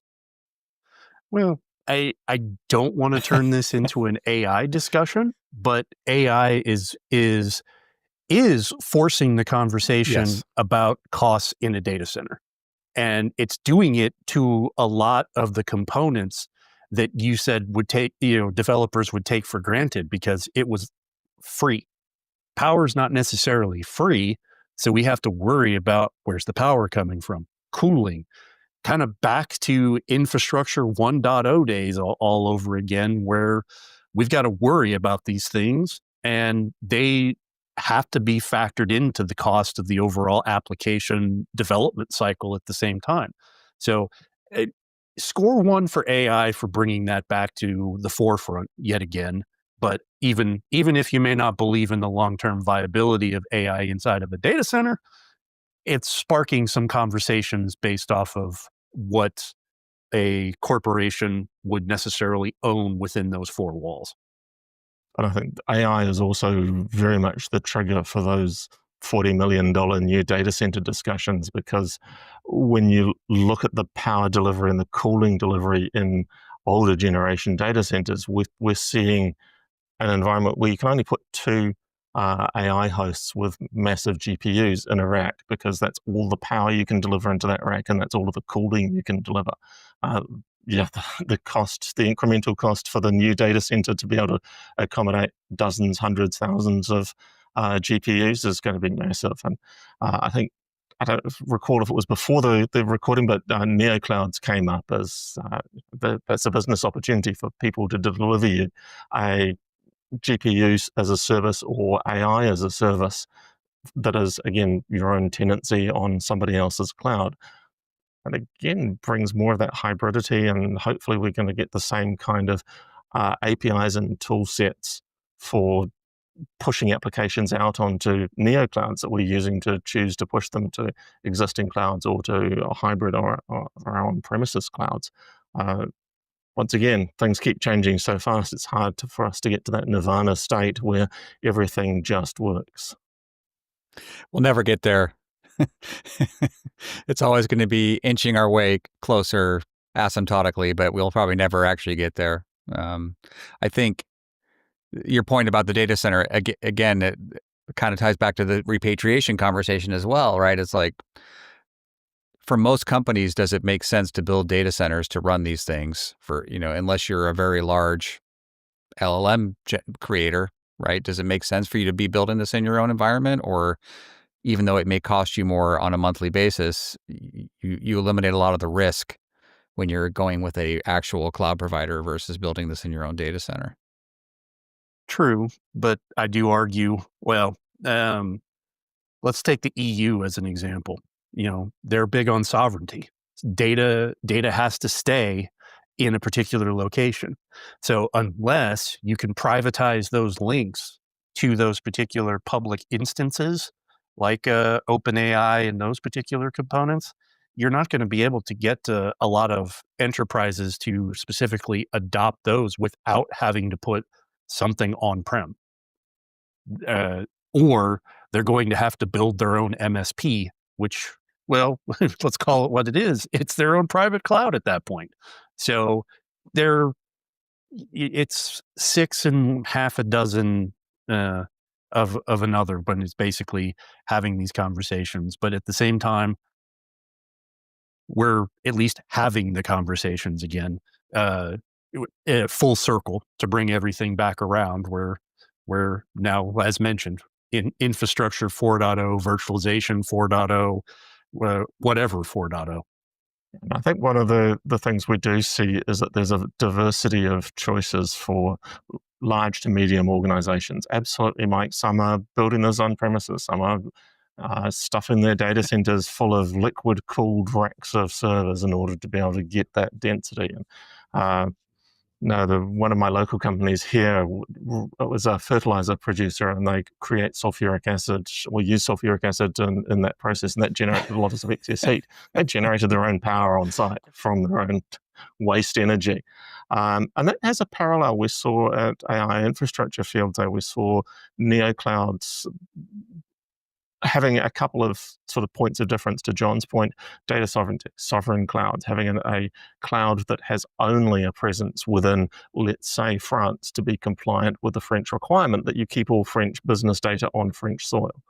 Or that are having more of a green view of being closer to that waste energy. We saw at AI Infrastructure Field Day placing data centers close to where there's waste gas being burned off at a natural gas extraction. There are a variety of different use cases for these neoclouds, but we also have seen tools for building a cloud-like infrastructure on top of your own hardware in your own data center. And Rayfei comes to mind as being at the last AI Infrastructure Field Day, showing us that automation for building up that multi-tenant infrastructure that's consumable as a service, either inside your own enterprise data center or as the way the neoclouds are building these things up.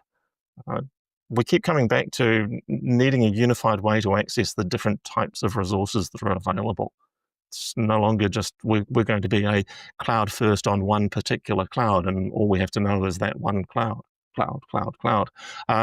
Now it's becoming much more of we're going to be in a hybrid and complex environment. We're going to put some things on Google because they're better for maybe the DeepMind team has produced better AI tools for us. We're going to put other things on Azure because, well, Microsoft knows Active Directory, Entra ID far better than we do.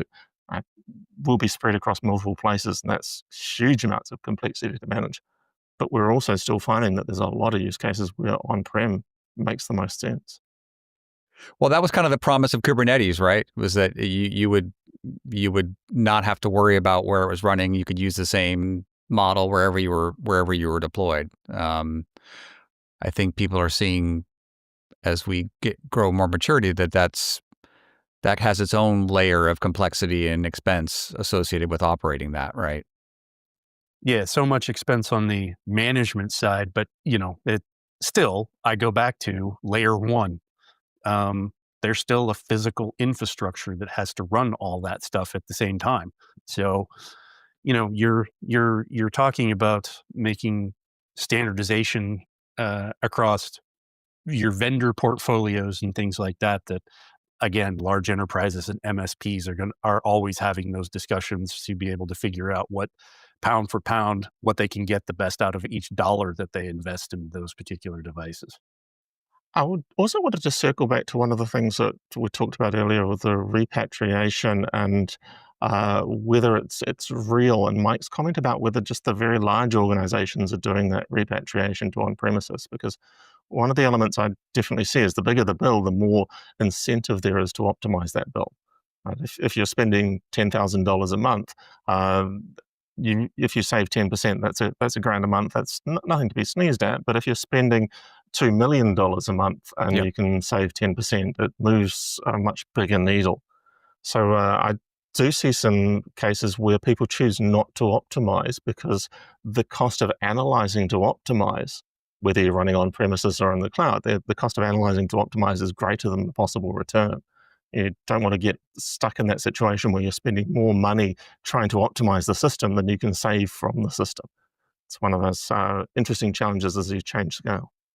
What I've seen, I'm pretty involved in the FinOps community, and what I've seen is it's moving, the discipline is kind of expanding beyond cloud, and now there's a lot of discussion of like, well, how do we do FinOps for that on-premises equipment, or how do I do FinOps on my SaaS estate, right? There's this notion of like, we've had a lot of good success with building those concepts for the cloud use, and how do we take those same things and extend them to the on-prem infrastructure and make sure we're using it optimally?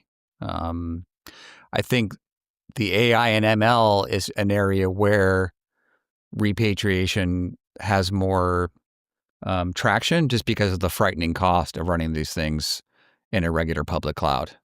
Yeah, we definitely see that transition from experimentation in the cloud to a maturity where you realize the ongoing cost, the month in, month out cost for all of your use cases is going to start multiplying that cloud, because you're paying for everything you use. That's the joy of the cloud, right? You pay only for what you use, but the terror of the cloud is that you pay for everything you use. But that gets back to my point about visibility of what it actually costs to run things on-prem, right? Because I think, again, there's this assumption that it's kind of sunk cost, or it's once you pay for it, it's free. But that doesn't take into account the cost of the power to cool the data center that it's running in, or the cost of the electricity to drive the servers, or the cost of the facilities people that you have to operate that, who may or may not be great at running data centers, right? So those are all things that they're very fuzzy and hard to quantify compared to a cloud bill where everything's spelled out at the individual line item. So I think there just needs to be a lot more work in that area and recognizing what those actual costs are of the on-prem. Yeah, and that's a continuation of a discussion we had when cloud was new, when people were, IT organizations were trying to be the department of no and saying you can't shift it to the cloud, and saying that pennies per hour that you're getting is not comparable to what we're spending millions of dollars per year on premises. Well, I think it's probably time for us to wrap this up, because all of us need to get ourselves ready to travel to Cloud Field Day next week. So thank you all for joining us today on the Tech Field Day podcast. But before we go, where can people connect with each of you and maybe carry this conversation on, Mike? Yeah, so of course you can find me on LinkedIn, where I go by my given name, Michael Graff. But you can find me there. I also have a blog that I run called Cloudy Advice.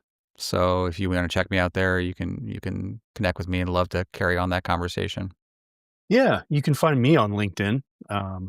Pretty active these days, especially since the independent contractor portion of the day job. And I've actually made the jump from X to Blue Sky. You can find me at snoopj.com as far as the username is concerned. And of course, you can find both Mike and John's profiles on the Tech Field Day website, particularly if you look at the Cloud Field Day 24 event. I, of course, am Alistair Cook, the event lead for Cloud Field Day 24, and you can find me on all kinds of social media and around the web, either as Alistair Cook or as Demitas NZ.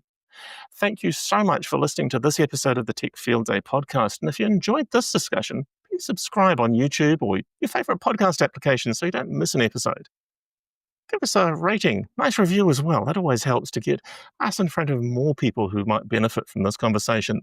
This podcast was brought to you by Tech Field Day, the home of IT experts from across the enterprise and a part of the Futurum Group. For upcoming events and more episodes, head to techfieldday.com/podcast or view us on Techstrong TV. Thanks for listening, and we will see you next week.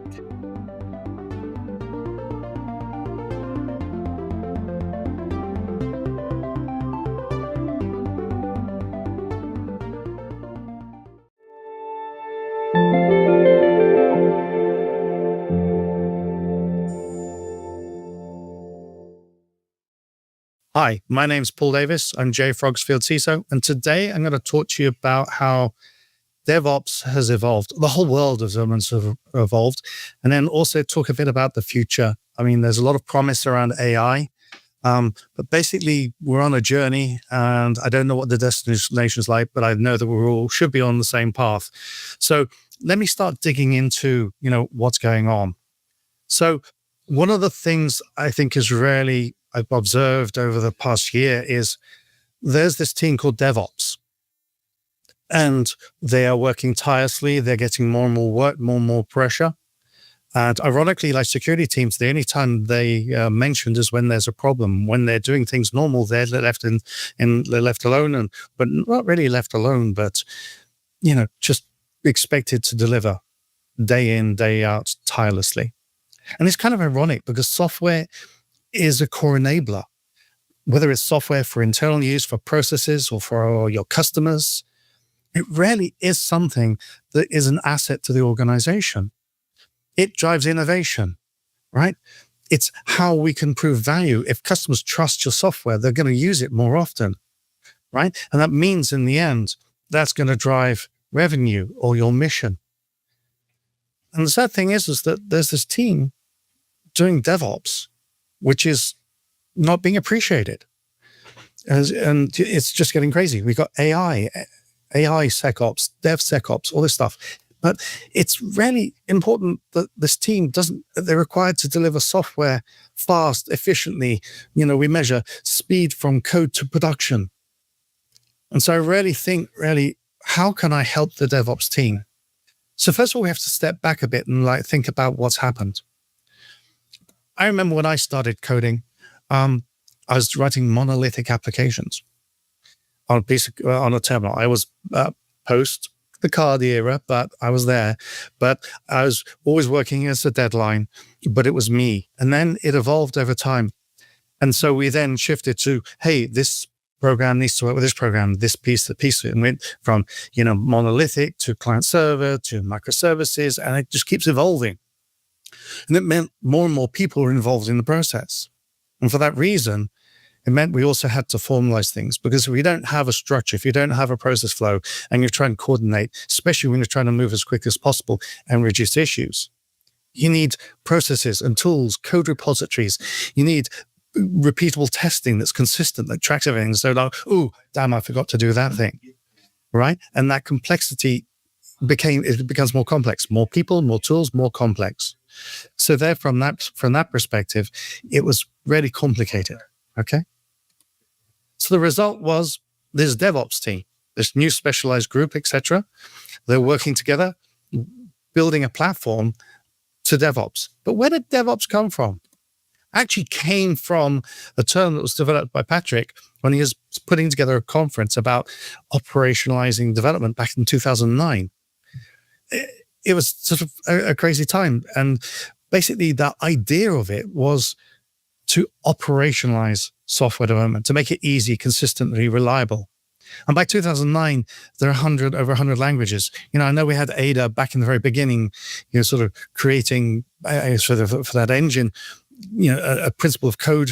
And then we ended up with code that could be written and converted to assembler. Then there was something that actually converted. And then we actually assembled machine code. This is really exciting. You see, I get really excited about stuff, but it's evolved. And even back in 2009, Java, Python, C#, Ruby, all those things were popular, right? Now, also, it's ironically that JFrog was born in 2008. So 1 year before DevOps was around, JFrog was around. So, how did DevSecOps come up? Why did it happen? Well, about 3 years, about 2012, we had shifted away from just dealing with bugs, and now we're starting to deal with hackers. In 2012, Shannon came up with this idea of coining this term DevSecOps, combining security with operations. Radical idea. I mean, in today's world, it's kind of, how could you have done that? But that's what it is. But why did it happen? Well, back in 2009, we're just focusing on bugs and issues. But 2012, we had frameworks. We had attackers now attacking, not just looking for bugs, but they're trying to exploit it to do SQL injection attacks. Really, so 2012 was reacting to a need to us to, dare I say, formalize DevSecOps. And what are the principles? And this, I look at this. These are the original principles: build a security-aware culture, automation, proactive. It's funny, all these years later, over a decade later, and we're still having challenges with a security-aware culture. I'm still dealing with, like people say, is there really a gap between security and developers? Why don't they talk to each other? Right? I talk about enabling developers to make sure they have the information security. We all want the same thing. We want to protect, but it's that partnership that has to grow. Automation, I'm still seeing manual waiver processes. And the proactive, if I told you that there's recently some really nasty attacks against repos, right? And those unfortunately still continue. And I have a lot of customers saying, hey, why couldn't we have blocked this ahead of time? Why couldn't we have done something to stop this being a problem from the beginning? We want to stop incidents, don't want to manage incidents. We want to stop them. But if I could have told you there is a solution out there that would have proactively alerted the team that there was an issue with code in production, Or you could even block the problem from the very beginning by stopping malicious code or stopping immature packages coming in. Here's something, it's there, the tools are there, and yet we're not leveraging them. Anybody who's got X-Ray can do this proactive alerting. You can do this, right? So ironically, this manifesto still valid today, even though it was really started in 2012. And now we talk about AI, right? The real challenge still is how the teams have to work together. We all want to reduce risk. We want to reduce costs. We want to reduce workload. We want to have more fun. We don't want repetitive work. But we have to coordinate. And we're still very much siloed. We've got to stop this. On this day, we should be taking a step back and saying, I need to talk to other people, not just other DevOps people, security people, IT people, audit people, infrastructure team.